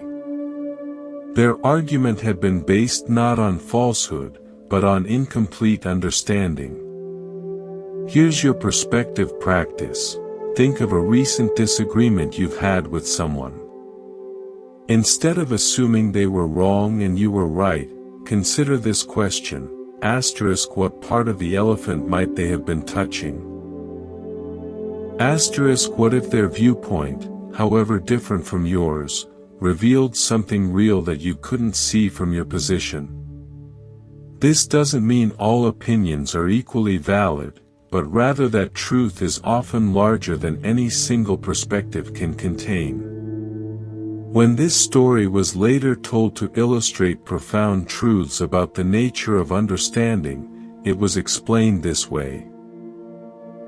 People approach reality from different angles shaped by their unique experiences, cultural backgrounds, and personal limitations. Each person's viewpoint reveals something genuine yet remains incomplete. Wisdom comes not from insisting that our perspective is the only valid one, but from recognizing the partial nature of all human understanding. The elephant in this story represents the vastness of existence itself. Whether we're discussing spiritual truth, political solutions, or even simple daily experiences, we're often like the blind men, confident in our limited perceptions while missing the larger picture. True understanding emerges when we hold our beliefs lightly, remaining open to learning from others whose experience differs from our own. This ancient wisdom offers a profound antidote to the polarization that characterizes our modern world. Social media algorithms create echo chambers where we only encounter viewpoints that confirm what we already believe. We've become nations of blind men arguing about elephants, certain that our fragment of experience represents the complete truth. But what if genuine progress comes not from winning arguments, but from combining our partial understandings into a more complete picture? The 6 blind men eventually became close friends, each appreciating the unique insights the others brought to their shared understanding of elephants. They learned that collaboration revealed far more than competition ever could. In our own lives, we might discover that the people who see things differently aren't enemies to defeat, but teachers who can help us touch parts of reality we never knew existed. The robe worth more than gold. A poor village weaver named Kalyana lived in a humble mud hut at the edge of town, surviving on the few coins he earned mending torn clothing and weaving coarse cloth from whatever scraps he could find. His entire wardrobe consisted of a single patched robe that had been his father's, then his grandfather's before that.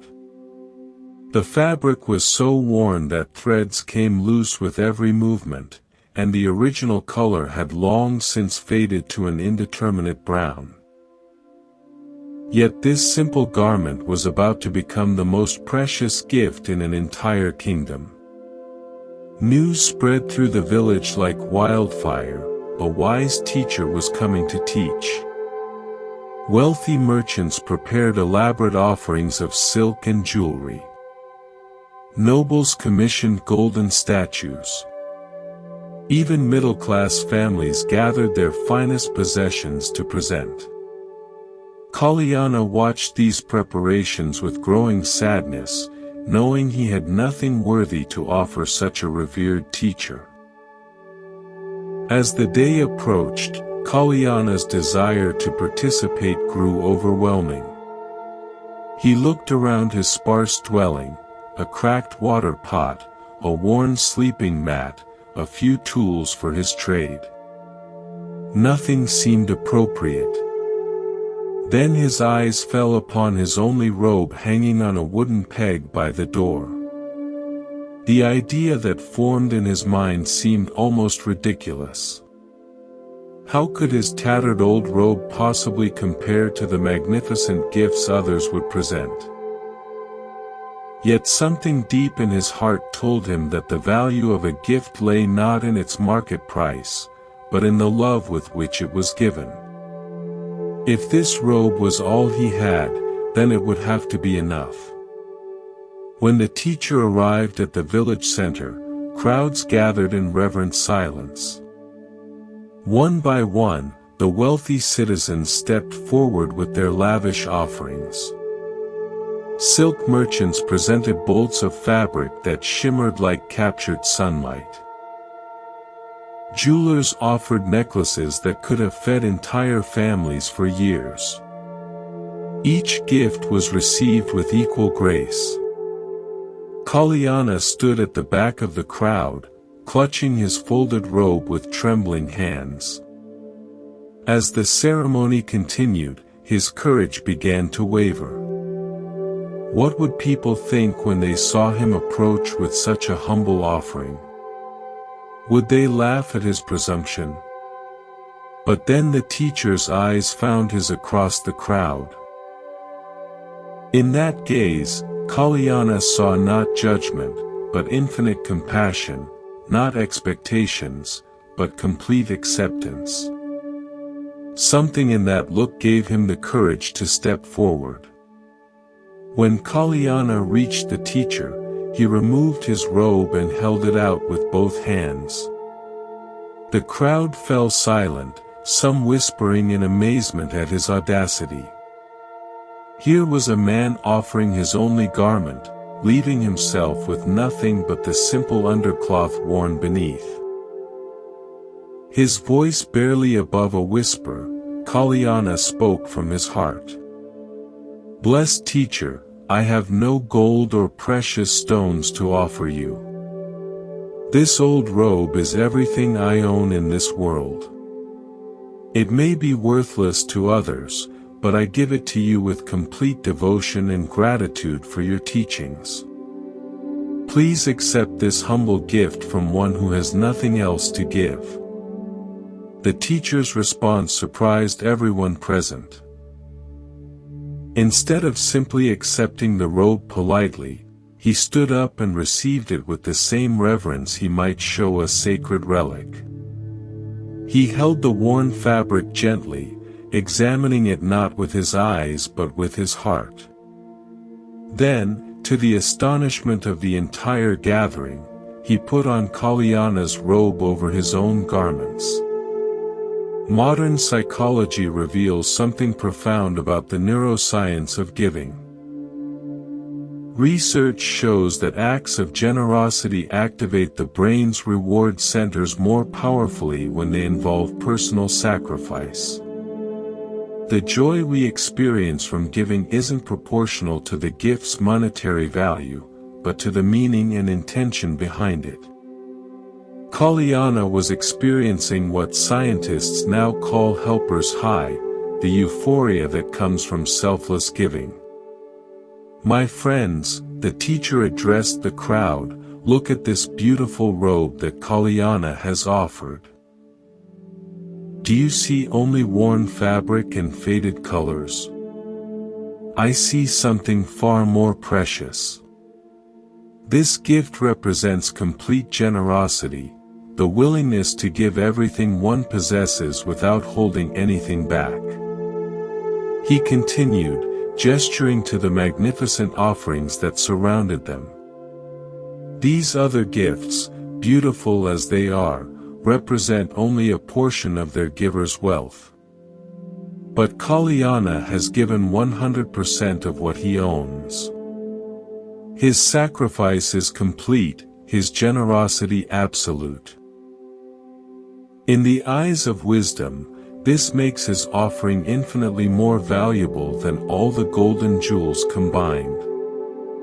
The crowd began to murmur with understanding, seeing Kalyana's gift through new eyes. What had seemed like poverty was revealed as profound richness of spirit. The weaver's willingness to give everything transformed his humble offering into something sacred. Here's your generosity reflection. Think about your own giving. Do you tend to offer only what's convenient or comfortable to part with? What would it feel like to give something that actually matters to you, something whose absence you truly notice? True generosity isn't measured by the size of the gift, but by the size of the sacrifice relative to what we have. For the remainder of his stay in the village, the teacher continued wearing Kalyana's robe. This simple act honored not just the gift itself, but the spirit of complete offering. Kalyana returned home that day wearing borrowed clothes from neighbors who had been moved by his sacrifice. But more importantly, he carried within his heart a joy that no material possession could provide. He had discovered that the act of giving everything paradoxically made him feel richer than he had ever felt before. His empty hands felt fuller than when they had clutched possessions. His bare shoulders felt warmer than when they had been covered by his old robe.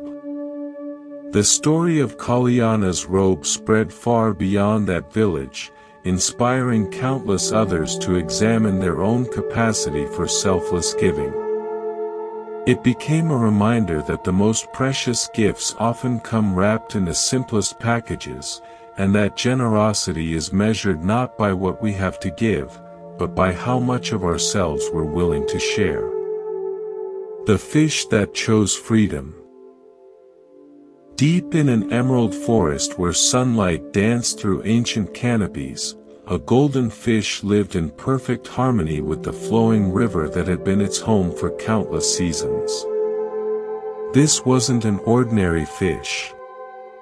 Its scales shimmered like captured starlight, and its graceful movements seemed to embody the very essence of flowing water. Every creature in the forest knew of this magnificent being whose beauty had become legendary throughout the region. Yet beauty, as this fish would soon discover, can sometimes become its own kind of prison. One morning, as mist still clung to the water's surface, a skilled fisherman arrived at the riverbank. He had traveled many miles after hearing tales of the golden fish, driven not by hunger, but by the prospect of an extraordinary catch that could change his fortunes forever. He knew that such a rare creature would be worth a king's ransom. He cast his nets with the patience of someone who understood that some prizes require careful waiting. Hours passed before he felt the telltale tug that indicated success. As he drew in his net, his heart raced with excitement. There, gleaming like liquid gold in the morning light, was the legendary fish.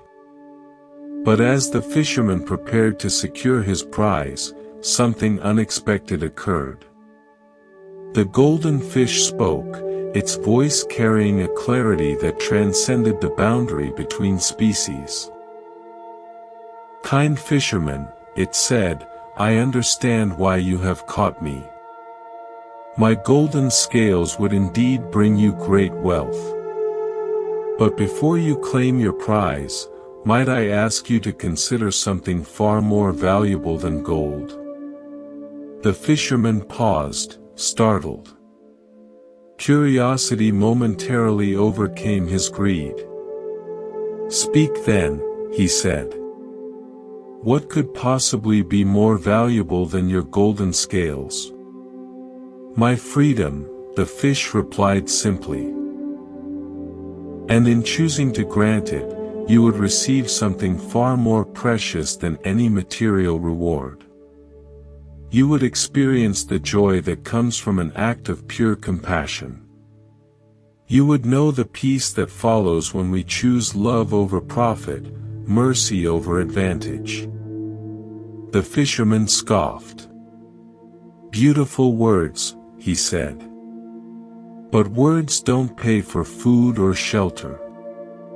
Your scales could solve all my financial problems. Why would I trade certain wealth for abstract feelings?" He began to lift the net from the water.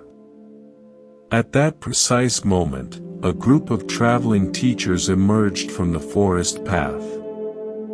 Among them walked a wise master whose presence seemed to bring an immediate sense of calm to the entire scene. "Friend," the master addressed the fisherman gently, "you hold in your hands a choice that will define not just this moment but the kind of person you choose to become. Tell me, what brings more lasting satisfaction? Possessing something beautiful, or allowing beauty to flourish freely?" Modern neuroscience reveals something fascinating about how acts of compassion affect our brains. Studies show that when we choose empathy over self-interest, our brains release a cocktail of chemicals, oxytocin, dopamine, and endorphins, that create feelings of well-being more lasting than those produced by material acquisitions. The master was pointing toward what researchers now call compassion satisfaction. The deep fulfillment that comes from alleviating another's suffering. The fisherman found himself genuinely torn. Part of him remained focused on the practical benefits of his catch. But another part, stirred by the master's presence and the fish's eloquent plea, began to feel something unfamiliar. For the first time, he truly looked at the golden fish not as a commodity, but as a living being with its own desires and rights. "What if I do release you?" the fisherman asked. "How do I know you're not simply trying to escape without offering anything in return?" The fish's response was immediate and heartfelt. "I offer you the only thing of true value that I possess, my gratitude, and the knowledge that you have acted from your highest nature. When you release me, you free not just my body, but something within yourself that has been trapped by the belief that happiness comes from taking rather than giving. Here's your freedom practice. Think of something you're currently holding on to tightly. Perhaps a grudge, a need to be right, or even a material possession you're afraid to lose. What would it feel like to release your grip, not because you have to, but because you choose compassion over control? Notice how the very thought of letting go might create both fear and a strange sense of relief. The master spoke again. True wealth isn't measured by what we can take from the world, but by what we can give to it. This fish offers you an opportunity to discover the richness that comes from choosing mercy over advantage. Such moments are rare gifts, chances to transcend our smaller selves and act from our highest nature. Something shifted within the fisherman's heart. The golden scales that had seemed so valuable moments before now appeared almost insignificant compared to the choice before him.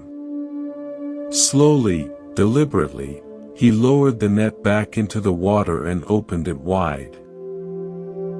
The golden fish swam in a joyful circle before disappearing into the deeper currents, free once again. In that moment of release, the fisherman experienced something extraordinary. Instead of feeling loss, he felt expansion.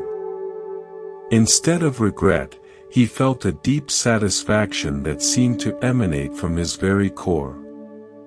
He had discovered what the fish had promised, that choosing compassion over profit created a wealth that no amount of gold could match. The master smiled, recognizing the transformation that had occurred. "You have just experienced one of life's greatest treasures," he told the fisherman. "The joy that comes from setting something free rather than possessing it. This feeling will remain with you long after any material wealth would have been spent." Years later, the fisherman would tell this story to anyone who would listen, describing it as the moment his life truly began. He never again caught another golden fish. But he never needed to. The wealth he had gained from that single act of compassion proved more valuable and lasting than all the treasures of the earth. The criminal who found light. In the darkest shadows of an ancient forest where even sunlight seemed reluctant to enter, there lived a man whose very name struck terror into the hearts of all who heard it. Angulimala, which means, garland of fingers, had earned this fearsome title through acts so violent that mothers whispered his name to frighten disobedient children. Around his neck hung a gruesome necklace made from the fingers of his victims. 999 fingers adorned this macabre ornament, and he sought just one more to complete his collection of 1,000. But Angulimala had not always been a monster. He was born as a himsaka, harmless one, to loving parents who had raised him with kindness and hope. As a young man, he had been gentle, intelligent, and devoted to his studies. Yet a series of cruel betrayals and manipulations by a jealous teacher had slowly twisted his heart, transforming compassion into rage, trust into suspicion, and hope into despair. Now consumed by darkness and driven by a madness that had replaced all human feeling, Angulimala roamed the forest like a predatory beast. Entire villages had been abandoned as people fled in terror from his path. Even the bravest soldiers refused to enter the forest where this demon walked. It seemed that nothing could stop his reign of terror, that he was lost forever to the shadows that had consumed his soul. On this particular morning, as mist clung to the forest floor, Angulimala crouched behind a massive tree trunk.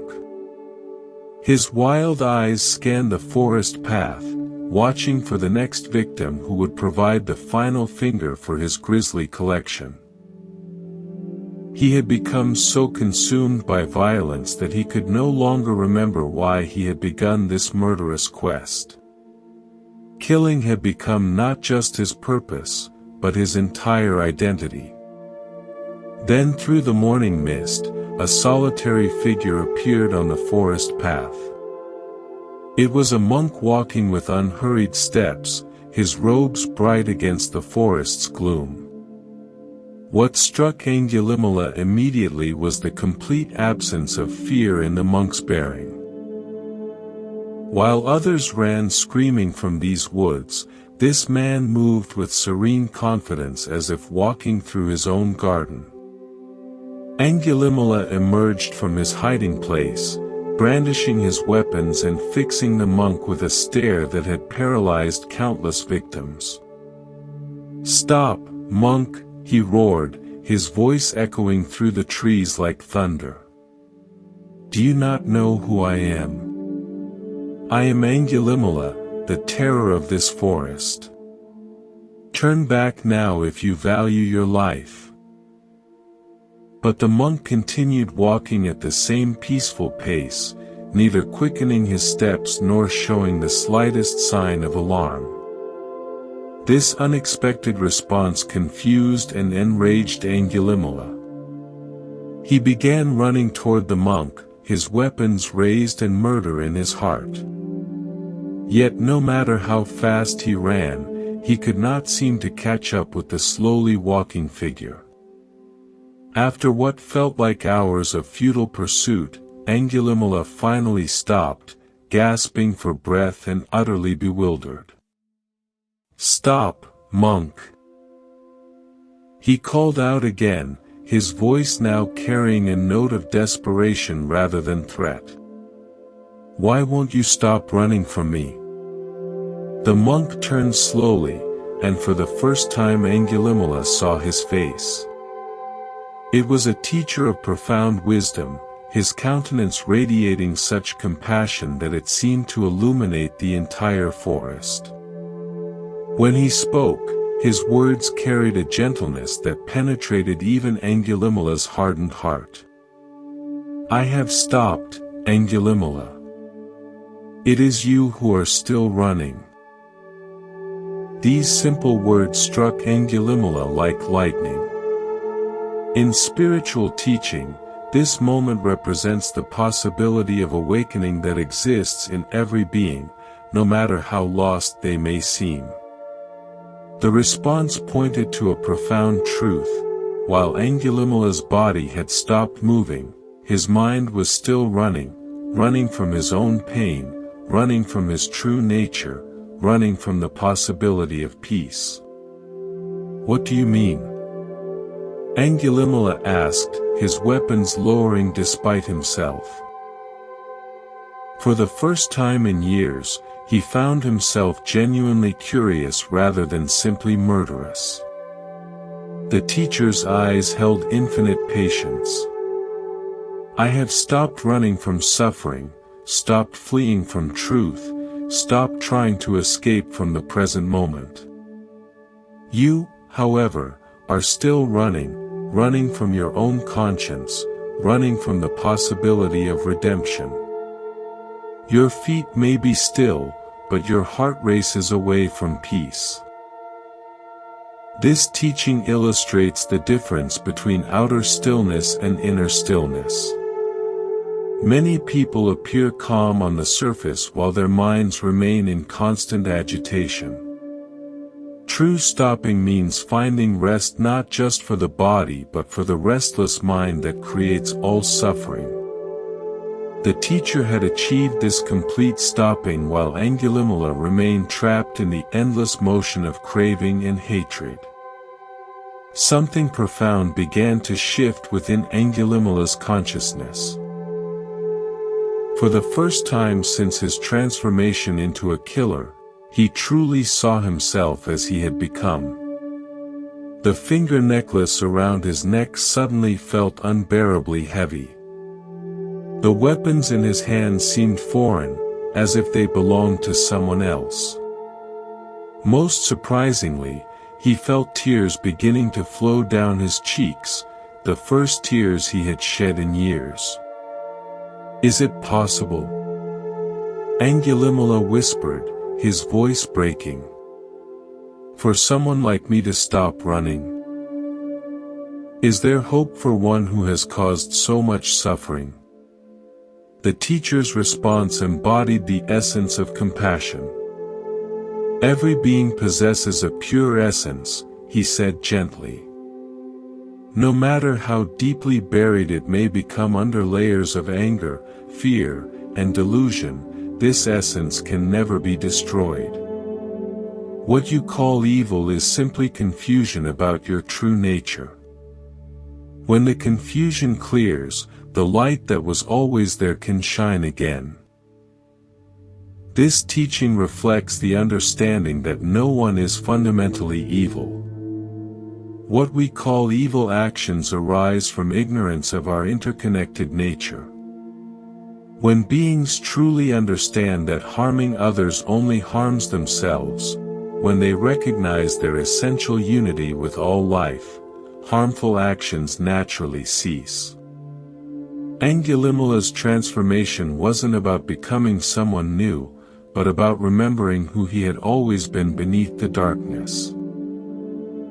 In that moment of recognition, Angulimala fell to his knees and removed the terrible necklace from around his neck.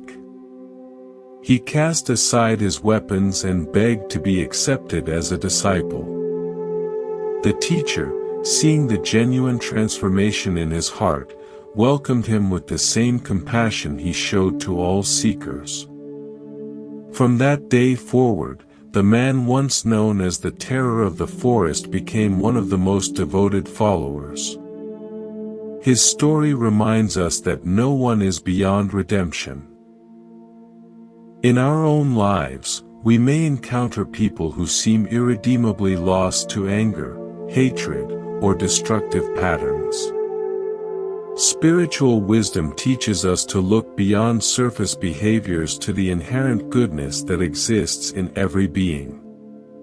Sometimes the most profound transformations occur in those who seem most unlikely to change. The bowl that held nothing. There once lived a potter whose hands had shaped clay for more than 40 years, creating vessels of such exquisite beauty that people traveled from distant lands to purchase his work. His shelves overflowed with glazed bowls that caught light like captured rainbows, elegant vases that seemed to hold moonbeams, and delicate cups that made even plain water taste like nectar. Yet despite his mastery and success, the potter found himself yearning to create something that would honor a wise teacher's upcoming visit to their village. He wanted to craft a gift so perfect that it would express his deepest devotion and gratitude. For weeks, the potter labored with unprecedented intensity. He mixed the finest clays, experimented with rare glazes, and fired piece after piece in his kiln. Each creation was more beautiful than the last. Yet none satisfied his demanding heart. He created bowls adorned with intricate patterns that told stories of enlightenment, vases shaped like lotus blossoms opening to receive wisdom, and cups so delicate they seemed carved from crystallized air. But as the day of the teacher's arrival drew near, the potter grew increasingly frustrated. Despite his technical perfection, something essential was missing from every piece he created. They were beautiful, certainly, but they felt somehow incomplete, as if they were trying too hard to impress rather than simply being what they were. In his desperation to create the perfect offering, he had lost touch with the simple joy that had originally drawn him to his craft. On the morning of the teacher's visit, the potter sat surrounded by dozens of rejected masterpieces. His hands were stained with clay, his eyes red from sleepless nights, and his heart heavy with disappointment. In a moment of complete surrender, he took a simple lump of clay and began to work without any plan or intention. His hands moved of their own accord, shaping the clay not according to any design, but simply allowing it to become what it wanted to be. What emerged was the simplest bowl he had ever made. It had no decorative patterns, no elaborate glazing, no clever proportions designed to catch the eye. It was just a bowl, round, functional, honest in its simplicity. Yet as the potter held it in his hands, he felt something he hadn't experienced during all his weeks of elaborate efforts. This humble vessel seemed to radiate a quiet dignity that all his ornate creations had lacked. When the teacher arrived at the village center, crowds gathered with their carefully prepared offerings. Wealthy merchants presented silk and precious stones. Scholars offered rare manuscripts. Artisans displayed their finest works. The potter approached hesitantly, his simple bowl feeling embarrassingly plain compared to the magnificent gifts surrounding them. Yet he had nothing else to offer, so he stepped forward with quiet humility. "Blessed teacher," the potter said softly, extending his humble creation, "I worked for weeks trying to create something worthy of your presence. Nothing I made satisfied me until I stopped trying so hard. This simple bowl is all I have to offer. It holds nothing but my sincere gratitude for your teachings." The teacher received the plain bowl with the same reverence he had shown to all the elaborate gifts. But instead of setting it aside, he held it up for everyone to see. "Look at this beautiful bowl," he said. "Do you see its true nature?" The assembled villagers looked puzzled. Compared to the ornate offerings surrounding it, the potter's bowl seemed almost apologetically simple. What could the teacher possibly find remarkable about such an ordinary object? "This bowl," the teacher continued, "embodies one of the deepest truths of existence. Its value lies not in what it contains, but in its capacity to contain. A bowl's usefulness comes from its emptiness, not from its substance. The space within is what makes it functional. The absence is what gives it purpose." In spiritual understanding, emptiness doesn't mean void or meaningless. Rather, it refers to the absence of fixed, separate existence. Just as a bowl's emptiness allows it to hold water, tea, or rice, our own emptiness of rigid self-concepts allows us to be filled with compassion, wisdom, and peace. The potter's simple bowl had become a perfect teacher, demonstrating this profound principle without saying a word. "See how this potter has created something that doesn't call attention to itself," the teacher continued. "Its beauty lies in its humility, its strength, and its simplicity. It doesn't try to impress or overwhelm. Instead, it offers itself completely to whatever purpose it might serve." This teaching points to a fundamental principle about the nature of true service. Like the empty bowl, we are most useful when we don't insist on being filled with our own importance. When we empty ourselves of ego, pride, and the need for recognition, we create space for wisdom and compassion to flow through us. The potter's weeks of elaborate effort had been motivated by his desire to create something impressive, but his simple bowl emerged from a mind that had let go of such ambitions. Moreover, the teacher said, running his fingers along the bowl's smooth rim, "Notice how this vessel doesn't compete with what it contains. If you fill it with water, it doesn't try to be more important than the water. If you place rice within it, it doesn't overshadow the rice. Its purpose is fulfilled precisely by not asserting itself." The crowd began to understand the deeper lesson. In their daily lives, they often struggle to make themselves important, to stand out, to be noticed and appreciated. But the teacher was pointing toward a different way of being, one where fulfillment came not from asserting the self, but from serving others without self-importance. Like the bowl, true satisfaction came from emptying oneself rather than filling oneself. The potter listened to these teachings with growing wonder. He realized that in his weeks of frustrated effort, he had been trying to put himself into his work rather than getting himself out of the way. His ornate creations had been expressions of his skill and ego, while this simple bowl had emerged when he finally stopped trying to prove anything. It was beautiful precisely because it didn't try to be beautiful. From that day forward, the potter's approach to his craft transformed completely.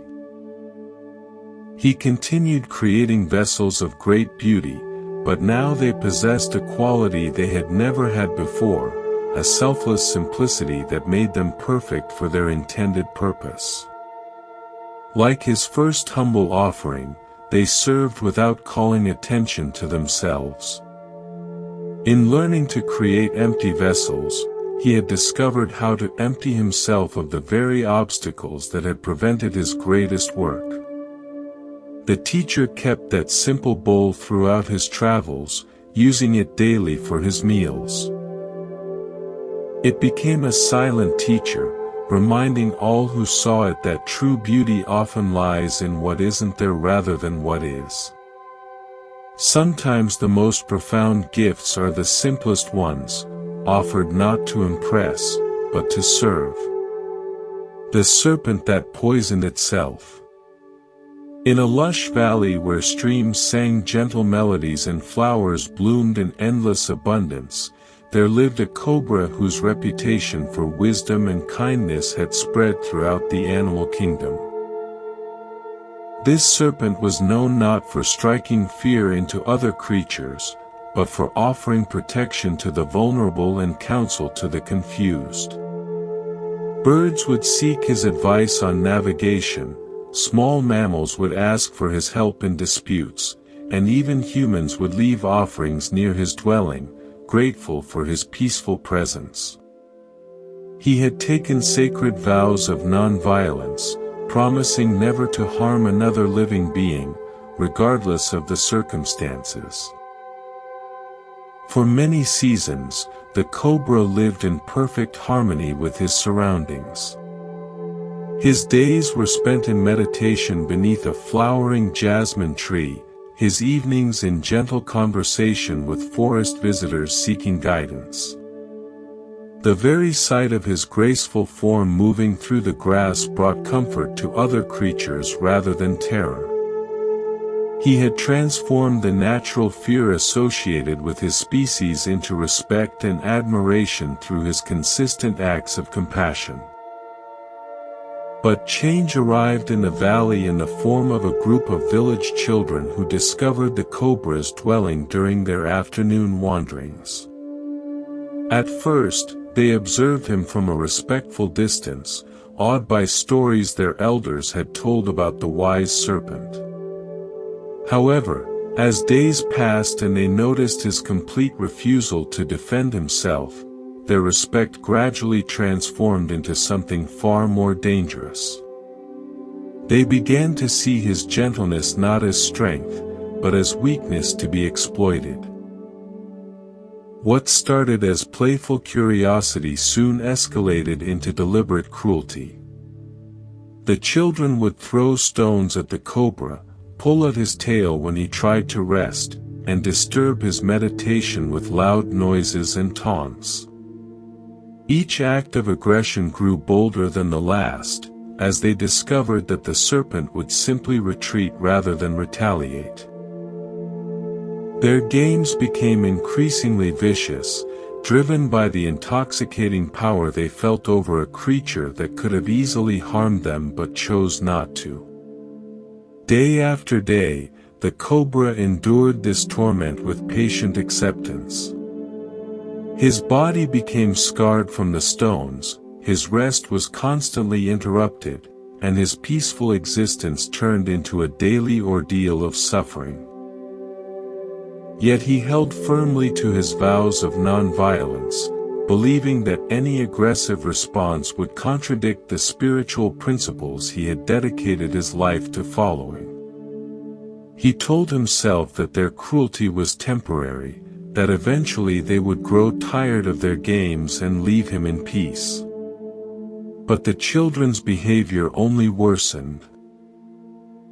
Word spread among the village youth about the serpent who wouldn't fight back, and soon larger groups began visiting the valley specifically to torment the defenseless creature.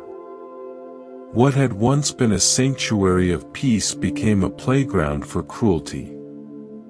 The cobra's reputation for wisdom began to fade, replaced by whispers that he was simply a coward masquerading as a saint. One afternoon, when the cobra's suffering had reached its peak, a wise teacher happened to be traveling through the valley.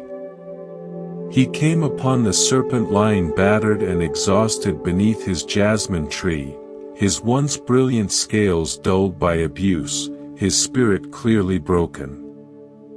The teacher sat down beside the wounded creature with infinite compassion, sensing the profound confusion and pain that had replaced the cobra's former serenity. "Tell me, friend," the teacher said gently, "what has brought you to this state?" The cobra related his story with a voice heavy with despair. "Blessed teacher, I took vows never to harm any living being, and I have kept those vows faithfully. Yet my commitment to non-violence has only invited more violence. The children torture me daily, and I do nothing to stop them. I begin to wonder if my path of peace was a mistake, if perhaps some beings only understand the language of force." The teacher listened with complete attention, his eyes reflecting deep understanding of the cobra's dilemma. When the serpent finished his tale, the teacher smiled with gentle wisdom. "My friend, you have confused non-violence with non-resistance. There is a profound difference between refusing to harm others and allowing others to harm you without limit. True compassion sometimes requires us to set clear boundaries. Not only for our own well-being, but for the spiritual welfare of those who would do us harm." This teaching illuminates a crucial understanding in spiritual practice. Non-violence doesn't mean becoming a passive victim of others' aggression. Rather, it means responding to harmful situations with wisdom rather than hatred, firmness rather than revenge. The cobra had allowed his interpretation of non-violence to become a form of enabling, actually encouraging the children's cruelty by removing all consequences for their actions. "But how can I set boundaries without violence?" the cobra asked, his confusion evident. "My very nature as a serpent means that any defense I offer might seriously harm them." The teacher's response revealed the subtle art of skillful means. "You need not bite to protect yourself," he explained. "You can rise up to your full height, spread your hood, and hiss with authority. You can show them that while you choose not to harm them, you are perfectly capable of doing so. This display of strength serves both of you. It protects you from abuse while teaching them that their actions have consequences. This wisdom points to the understanding that true strength often lies in restraint rather than action." The cobra's power wasn't in his ability to strike, but in his conscious choice not to strike when he easily could. However, for this choice to be meaningful, others needed to understand that it was indeed a choice rather than helplessness. By clearly demonstrating his capability while choosing restraint, the cobra would be teaching a far more powerful lesson than either violence or passive acceptance could provide. The next day, when the children arrived for their usual torment, they found a very different serpent waiting for them. As they approached with their stones and taunts, the cobra rose to his full magnificent height, spread his hood wide, and released a hiss that resonated with unmistakable authority. His eyes blazed with fierce compassion as he held their gaze steadily. The children froze, suddenly remembering that they were face to face with one of nature's most powerful predators. But the cobra did not strike. After holding his position long enough to make his point clear, he slowly lowered himself and resumed his peaceful posture. The message was unmistakable. I could harm you easily, but I choose not to. However, I will no longer allow you to harm me without consequence. The children retreated, their games suddenly seeming far less amusing when faced with real power consciously restrained. From that day forward, the cobra's dwelling became peaceful once again. The children learned to approach him with the respect his wisdom deserved, and he resumed his role as a teacher and protector in the valley. He had discovered that true non-violence sometimes requires the courage to appear dangerous while choosing to remain harmless. In learning to set boundaries with compassionate firmness, he had found a deeper understanding of what it truly means to serve others' highest good. The water that refused to flow. High in the Himalayan peaks, where snow-crowned mountains touched the eternal sky, a crystal-clear stream had carved its path through ancient stones for thousands of years. This wasn't an ordinary waterway. It flowed with such pure intention that seekers would travel for weeks just to drink from its sacred waters. The stream understood its purpose completely, to give life wherever it went, nourishing everything in its path without asking for anything in return. Yet one day, this generous spirit would face a crisis that challenged its very understanding of service. As the stream flowed down the mountainside, it encountered a small village nestled in a valley where people had lived in harmony with nature for generations. The villagers had built their homes around the stream's natural course, creating gardens that bloomed magnificently thanks to the life-giving water. Children played along its banks, women washed clothes in its gentle current, and farmers channeled its flow to irrigate their fields. The stream felt deep satisfaction watching the prosperity and joy its presence brought to these hard-working people. But as seasons passed, the villagers began to take the stream's generosity for granted.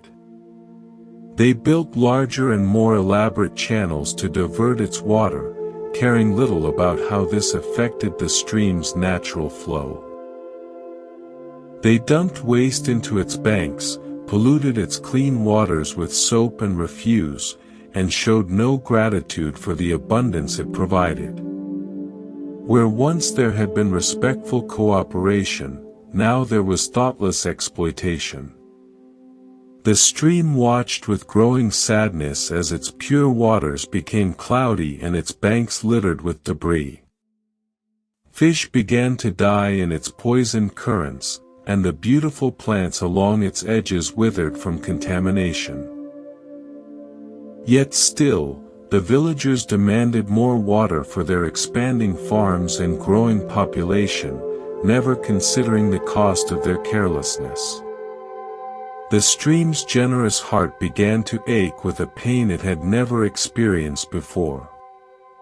One morning, as the stream witnessed a particularly thoughtless act, a villager dumping kitchen waste directly into its flow while simultaneously drawing clean water for his family, something inside the water's consciousness snapped. Enough! The stream declared, its voice echoing through the valley like thunder. I have given and given until I am poisoned and polluted. If this is how my generosity is received, then I shall give no more. In its hurt and anger, the stream made a fateful decision. It would redirect its flow away from the village entirely, finding a new path that avoided human contact altogether. The water began carving a different channel through the mountains, abandoning the valley where it had flowed for millennia. Let them find water elsewhere, the stream thought bitterly. I will no longer waste my purity on those who appreciate nothing. Within days, the effects of the stream's departure became catastrophic. Gardens withered under the merciless sun, wells ran dry, and the villagers faced the terrifying prospect of drought. Panic spread through the community as they realized what their carelessness had cost them. But by then, it seemed too late. The stream was gone, and no amount of regret could call it back. High in the mountains, far from human settlement, the stream initially felt vindicated in its decision. Its waters ran clear again, unpolluted by human waste. No one made demands on its generosity or took its gifts for granted. Yet as days passed in this pristine solitude, an unexpected emptiness began to grow within the stream's consciousness. It was during this time of isolation that a wise teacher, traveling through the high mountain passes, encountered the displaced stream. He sat beside its banks in quiet meditation, sensing the water's inner turmoil despite its outward purity. When he finally spoke, his words carried the gentle wisdom of one who understood the deepest currents of the heart. "Beautiful stream," he said, "why do you flow here in the wilderness when your true calling lies in the valley below?" The stream poured out its story to the compassionate teacher, describing the villagers' ingratitude and the pollution they had brought to its sacred waters. "I gave them everything," the stream said, its voice heavy with hurt. "And they repaid my generosity with carelessness and contamination. Why should I continue to serve those who show no respect for my gifts?" The teacher listened with infinite patience, understanding the stream's pain while seeing the deeper truth that anger had obscured. "Tell me," he said gently, "when you flowed through the village, were there no children who delighted in your coolness on hot days? Were there no flowers that bloomed more beautifully because of your nourishment? Were there no moments of joy and life that existed because of your presence?" The stream paused, remembering scenes it had forgotten in its anger. Yes, there had been children's laughter echoing from its banks, elderly villagers finding peace in the sound of its flow, and countless moments of simple beauty that its presence had made possible. In focusing on the pollution and ingratitude, it had lost sight of the genuine good it had accomplished. "But what about the waste and disrespect?" the stream asked. "How can I continue to give when my gifts are treated so carelessly?" The teacher's response revealed the heart of compassionate wisdom. "True generosity doesn't depend on the worthiness of the recipient," he explained. "When you made your giving conditional on gratitude and respect, you transformed a pure act of service into a transaction. Your nature is to flow and nourish, not because others deserve it, but because that is what streams do." This teaching illuminated a profound truth about the nature of selfless service. In spiritual understanding, genuine compassion arises not from the merit of those we help, but from the recognition of our interconnected nature. When we give with expectations or conditions, we create suffering for ourselves when those expectations aren't met. But when we give simply because giving is our nature, we remain free regardless of how our gifts are received. Moreover, the teacher continued, by withdrawing your waters, you punish not only those who were careless, but also the innocent children, the grateful elders, and the countless creatures who depend on your flow. Your anger has made you withhold your gifts from those who truly appreciate them. Is this the justice you sought? The stream felt a deep shift in its understanding. Its withdrawal had indeed caused suffering for many who had never shown it disrespect. In trying to teach the ungrateful a lesson, it had abandoned its fundamental purpose. True wisdom lay not in withholding its gifts, but in giving them freely while remaining unattached to how they were received. That very day, the stream began its journey back to the valley. But it returned with a transformed understanding of its role. It would flow and nourish as before, but now it gave without expectation, served without resentment, and maintained its purity not by avoiding contamination, but by continually renewing itself. The villagers, having learned from their near disaster, welcomed the stream's return with genuine gratitude and newfound respect. From that day forward, the stream flowed with even greater joy than before. It had learned that true fulfillment comes not from conditional giving, but from expressing one's nature freely and fully. In discovering the difference between service and transaction, it had found the secret of inexhaustible generosity. The question that had no answer. In a prosperous monastery where knowledge was treasured above gold, there lived a scholar-monk whose intellectual prowess had earned him admiration throughout the region.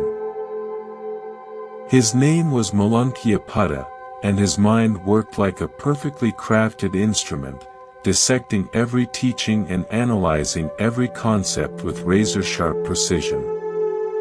He had memorized thousands of texts, debated with the greatest minds of his time, and could recite complex philosophical arguments with flawless accuracy.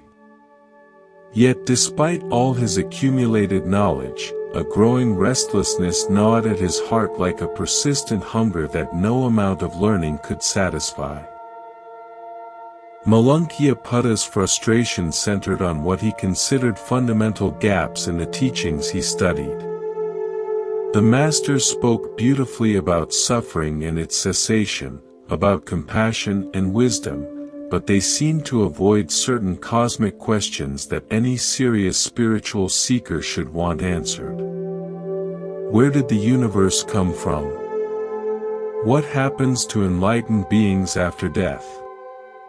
Is consciousness eternal or does it perish with the body? These weren't mere intellectual curiosities to Malankiyaputta. They represented the very foundation upon which any meaningful spiritual practice should rest. For months, the scholar-monk wrestled with these unanswered questions, finding them increasingly impossible to ignore. They haunted his meditations, disrupted his studies, and filled his dreams with cosmic puzzles that demanded solution. How could he follow teachings that refused to address the most basic questions about existence itself? Finally, his frustration reached a breaking point, and he decided to confront his teacher directly with an ultimatum that would force a resolution. One afternoon, as golden sunlight filtered through the monastery's ancient trees, Malankiyaputta approached his teacher with determined steps and a mind full of carefully prepared arguments. His fellow monks sensed the tension in his bearing and gathered quietly to witness what promised to be a significant confrontation between intellectual ambition and spiritual wisdom. The scholar-monk bowed respectfully but formally, his gesture carrying more challenge than reverence. "Blessed teacher," Malankiyaputta began, his voice steady but edged with frustration, "I have followed these teachings faithfully for years. Yet there are fundamental questions you have never answered. I cannot continue this path of practice while such essential matters remain unresolved. Today I demand clear answers, or I will leave this monastery forever." He took a deep breath, then unleashed the questions that had tormented him. Tell me, is the universe eternal or finite? Does consciousness survive death or perish with the body? Are space and time infinite or bounded? These are not trivial matters. They are the very foundation of understanding reality itself. The teacher listened to this challenge with perfect calm, his eyes reflecting neither surprise nor displeasure at the monk's ultimatum. When Malankiyaputta finished his passionate demand, the teacher sat in thoughtful silence for several moments, as if considering not just the questions themselves, but the deep need that drove them. Then, instead of answering directly, the teacher began to tell a story that would forever change the scholar-monk's understanding of what questions truly matter. Malankiyaputta, the teacher said gently, imagine a man walking through a forest when suddenly he is struck by a poisoned arrow. The arrow pierces deep into his chest, and deadly poison begins coursing through his veins. His friends rush him to a skilled physician who can save his life by removing the arrow and treating the wound. But as the doctor prepares to help him, the wounded man cries out, "Wait! I refuse treatment until you answer my questions." The teacher's voice took on a tone of gentle urgency as he continued the parable. The dying man demands to know, what kind of wood was this arrow made from? Who crafted the arrowhead? From which direction was it shot? What was the archer's caste and family background? Was the bowstring made of hemp or sinew? What feathers fletched the arrow's shaft? I will not allow you to remove this arrow until you provide complete answers to all these questions. Malankiyaputta, the teacher asked, looking directly into the scholar-monk's eyes, tell me. What would happen to this man while he insisted on having his intellectual curiosities satisfied before accepting treatment for his life-threatening condition? He would die, Malankiyaputta replied softly, the implications beginning to dawn on him. He would die while demanding answers to questions that have no bearing on his immediate need for healing. Exactly, the teacher confirmed with compassionate firmness. And this, my friend, is precisely your situation. You are struck by the arrow of suffering, the pain of birth, aging, sickness, death, and the constant dissatisfaction that pervades unenlightened existence. I offer you the medicine of spiritual practice, the means to remove this arrow and heal the wound of suffering. Yet you refuse this healing while demanding answers to questions that will not reduce your pain by even the smallest measure. The teaching revealed the profound difference between intellectual curiosity and spiritual urgency. In spiritual understanding, certain questions lead toward liberation, while others lead only to endless speculation. The nature of ultimate reality may be fascinating to contemplate, but such contemplation doesn't reduce the immediate suffering that every being experiences. Wisdom lies in distinguishing between what must be known and what merely satisfies the mind's restless desire for information. Consider, the teacher continued, whether knowing the origin of the universe would help you overcome anger when someone insults you. Would understanding the precise nature of consciousness after death reduce your fear when facing illness? Would cosmic knowledge eliminate the jealousy you feel when others succeed while you struggle? These abstract answers cannot heal the concrete wounds that cause your daily suffering. Malankiyaputta felt something shifting deep within his understanding. For years he had pursued knowledge as an end in itself, assuming that more information would naturally lead to greater wisdom. But now he began to see that wisdom wasn't about accumulating answers to every possible question. True wisdom meant recognizing which questions actually mattered for the task of liberation. The teachings I offer, the teacher explained, are specifically designed to address the arrow of suffering that pierces every human heart. I teach about the nature of suffering because understanding it helps you recognize your condition. I teach about the cause of suffering because knowing it helps you stop creating more pain. I teach about the possibility of suffering's end because hope motivates effort. And I teach the path to that end because practical steps lead to actual freedom. This teaching illuminated what spiritual traditions call the principle of skillful means. A true teacher doesn't answer every question that might be asked, but focuses on the questions whose answers lead to genuine benefit. Like a physician who treats the disease rather than satisfying curiosity about its historical origins, spiritual guidance addresses present suffering rather than abstract speculation. The apparent silence on cosmic questions isn't ignorance or evasion, it's compassionate focus on what truly helps. From that day forward, Malankiyaputta approached his spiritual practice with completely transformed priorities. Instead of demanding answers to unanswerable questions, he focused on applying the teachings that directly addressed his suffering. He discovered that as his actual pain decreased through practice, his desperate need for cosmic explanations naturally faded. In learning to distinguish between helpful knowledge and mere intellectual entertainment, he found a peace that no amount of abstract information could have provided. The scholar monk's transformation became a teaching in itself for the other monks. They learned that the path to wisdom sometimes requires setting aside the very questions that seem most important.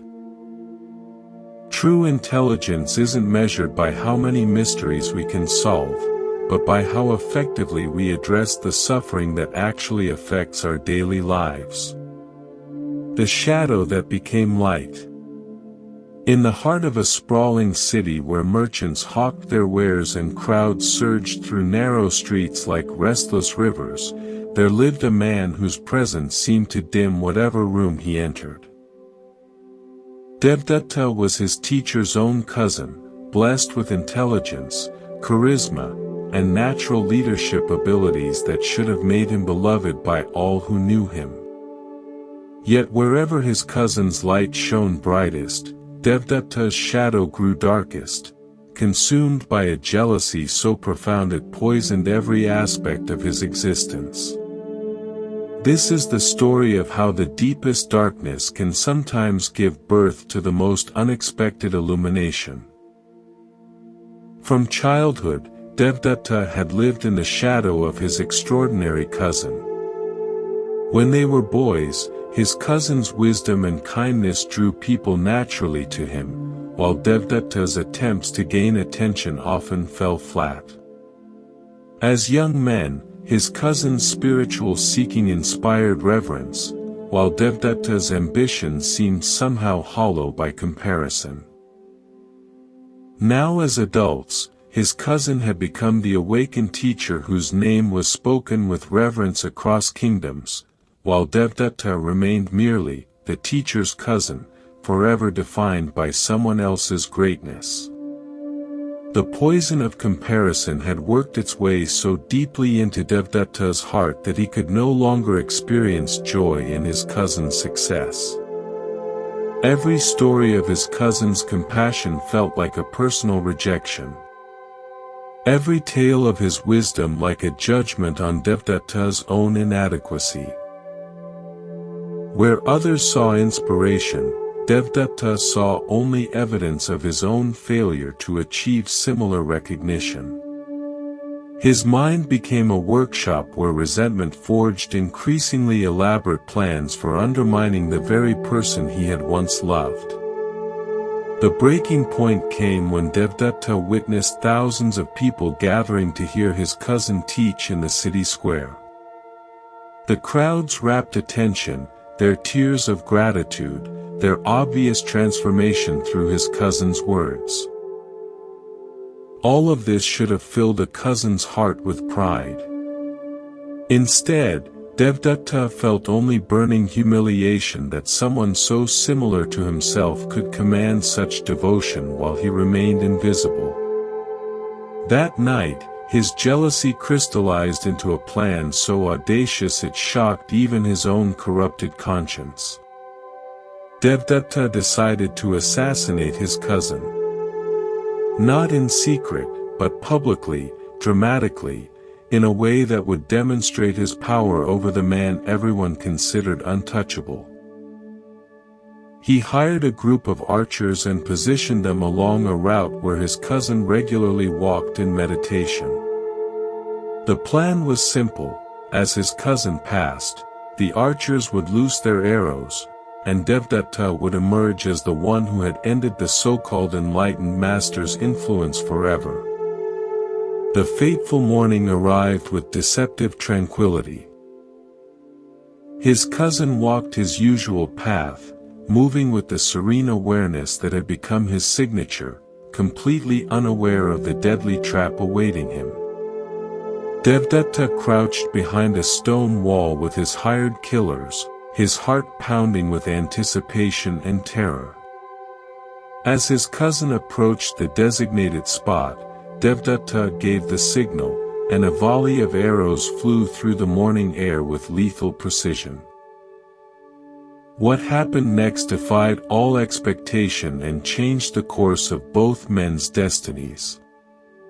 Instead of finding their target, the arrows seemed to curve away from his cousin's form, falling harmlessly to the ground around him.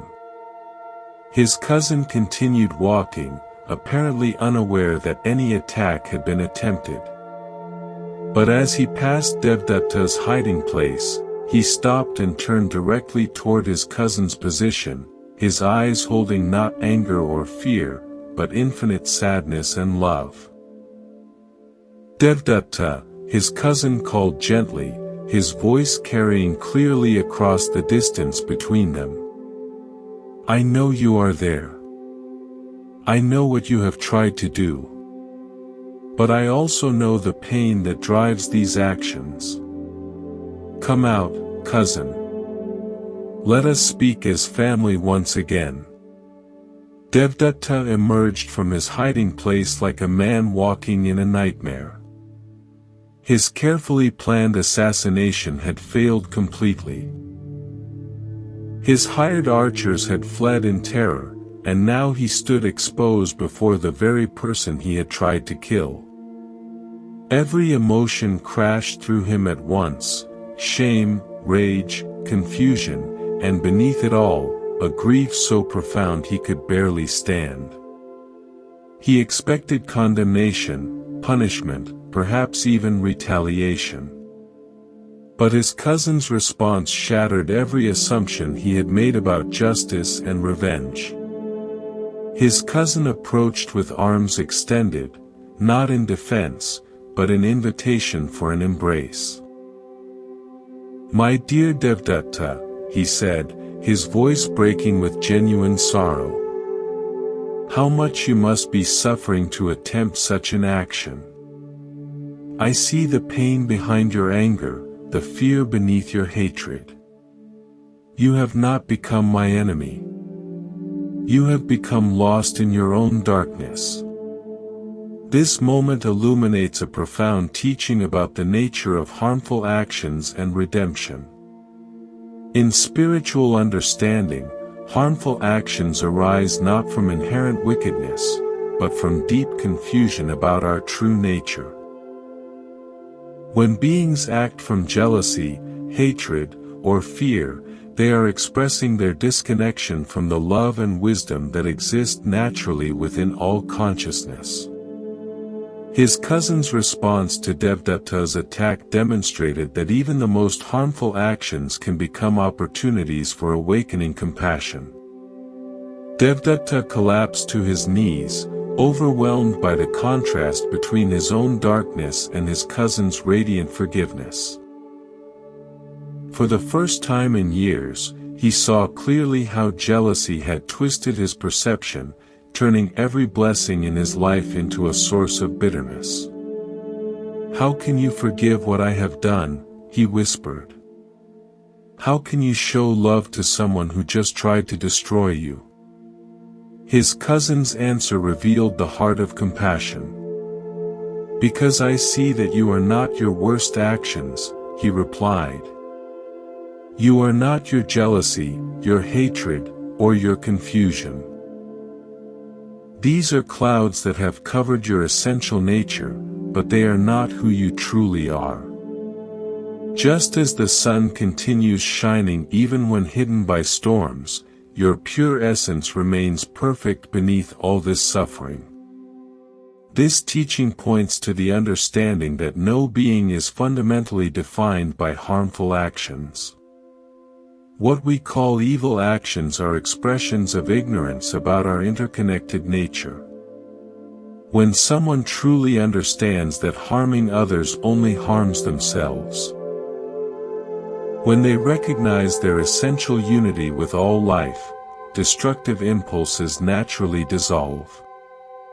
Devdutta's transformation began not with punishment, but with recognition of his inherent wholeness. In the days that followed, Devdutta underwent a profound transformation. The very intensity that had fueled his jealousy now powered his dedication to understanding and healing. He became one of his cousin's most devoted students, his former darkness serving as compost for unprecedented spiritual growth. His story became a teaching in itself, proof that the deepest shadows often contain the seeds of the brightest light.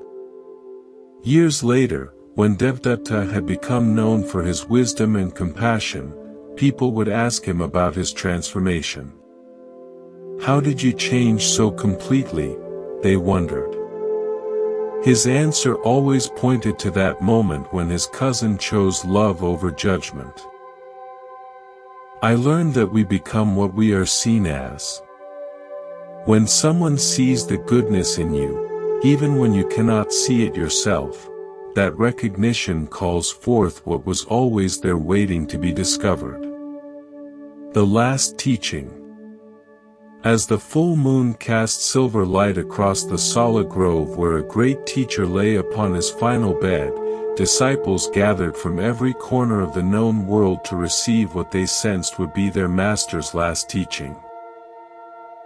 For 45 years, he had shared wisdom that had transformed countless lives. But now his earthly body was preparing for its final transition. The air itself seemed to hold its breath, as if all of creation was pausing to honor this moment of profound passage. Yet what would unfold in these final hours would prove more powerful than any teaching he had ever given. Among the gathered disciples was Ananda, the teacher's faithful attendant for over 20 years, whose heart was breaking with the approaching loss. Tears flowed freely down his cheeks as he knelt beside the simple bed where his beloved teacher rested. "Master," Ananda whispered, his voice trembling with grief, "how can we continue without your guidance? Who will teach us when you are gone? What final wisdom can you share to sustain us through the darkness of your absence?" The teacher's eyes, though weakened by his body's decline, still sparkled with the gentle humor that had always characterized his teaching.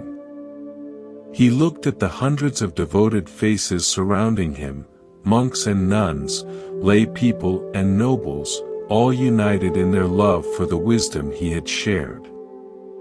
"My dear friends," he said, his voice soft but clear, You ask for my final teaching as if I have been withholding some secret wisdom for this moment. But the truth is, I have already given you everything you need. A murmur of confusion rippled through the assembly. How could this be their master's final teaching? Where was the profound revelation, the ultimate secret, the capstone wisdom that would complete their understanding? Sensing their bewilderment, the teacher smiled with infinite tenderness. Listen carefully, he continued, for this may be the most important thing you will ever hear. I am not your teacher. I have never been your teacher. You are your own teacher, and you always have been. The silence that followed was profound, broken only by the gentle rustling of leaves in the evening breeze. Many disciples looked stunned, as if the foundation of their spiritual understanding had suddenly shifted beneath their feet.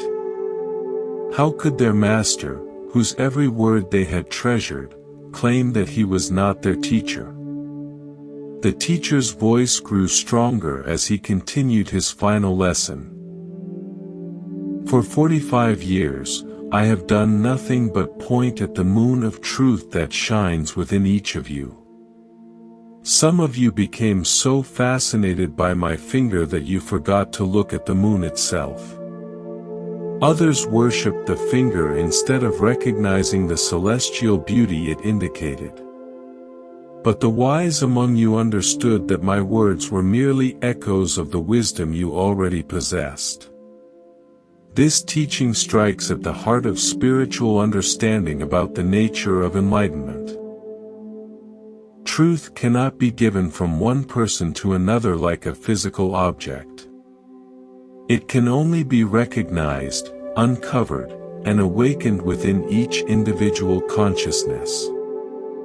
A teacher's role is not to pour wisdom into empty vessels, but to create conditions where students discover their own inherent completeness. When I spoke of suffering, the teacher continued, whose suffering was I describing? When I taught about compassion, whose heart needed to open? When I pointed toward liberation, who needed to be free? Every teaching was about you, by you, and for you. I was simply the mirror that reflected back your own deepest knowing. A young disciple spoke up with tears in his voice. But Master, without your guidance, how will we know if we are on the right path? How will we distinguish between true wisdom and mere opinion? The teacher's response illuminated the essence of spiritual maturity. My child, the same awareness that recognizes truth in my words is the awareness that can recognize truth anywhere. It is not different from your own pure essence. When you stop looking outside yourself for validation and start trusting the wisdom that guided you to spiritual seeking in the first place, you become your own perfect teacher. This has always been the goal, not to create followers, but to awaken wisdom. The teaching continued as the teacher's breathing grew more labored, but his clarity remained perfect. Some of you will want to make statues of me, build temples in my honor, and turn my words into rigid doctrines. Others will argue about the correct interpretation of my teachings and create elaborate hierarchies of spiritual authority. But remember this moment when I tell you that truth needs no temples, wisdom requires no priests, and enlightenment recognizes no external authority. This profound teaching points to the principle of spiritual independence. While teachers, communities, and practices can provide invaluable support, ultimate liberation comes from recognizing our own essential nature. Any teaching that increases dependence rather than fostering independence has missed the fundamental point. The goal is not to create eternal students, but to awaken inherent wisdom that needs no external confirmation. As the night deepened and the teacher's final moments approached, he offered one last gift to his devoted followers. "When I am gone, do not mourn the loss of your teacher. Instead, celebrate the discovery of who you have always been. Every question you brought to me arose from your own wisdom. Every insight you gained through my teachings was your own recognition of truth. I was never separate from you. I was simply you wearing different robes." The assembled disciples felt something extraordinary occurring. Instead of feeling abandoned by their teacher's departure, they began to sense a profound empowerment. The wisdom they had attributed to their master's special enlightenment, they now recognized as their own birthright. The peace they had sought in his presence, they discovered was available in their own awareness. "My final teaching is this," the teacher whispered as his eyes began to close. "Be lamps unto yourselves. Trust the light that has always been shining within you. When you need guidance, look not to my words, but to your own deepest understanding. When you face difficulties, remember that the same awareness that appreciated my teachings is perfectly capable of navigating any challenge." As the teacher's breathing became imperceptible and his physical form grew still, something miraculous happened among his disciples. Instead of feeling lost and directionless, they felt more connected to their teacher than ever before. They realized that he had not left them. He had shown them where he had always been. In recognizing their own pure essence, they discovered that the teacher and student were and had always been one. The greatest teaching is the one that makes itself unnecessary. In his final moments, the teacher gave his students the ultimate gift, not more dependence, but complete freedom. He showed them that the wisdom they had been seeking outside themselves had been their own treasure all along. As our journey through these timeless teachings draws to a close, you've discovered something precious. Each story has revealed the same beautiful truth. That wisdom, peace, and happiness were never outside you, waiting to be found. They were always here in your own awareness, in your own heart. Whether you've listened actively or drifted into peaceful sleep, these ancient seeds of understanding will continue to grow within you. In the days ahead, you may find yourself remembering the farmer's ox, the empty bowl, or the final teaching at just the right moment. Trust these moments of recognition. Thank you for joining us at Monk's Temple. May you carry this peace wherever you go, knowing that the greatest treasure is the one you've always possessed. Rest well, dear friend.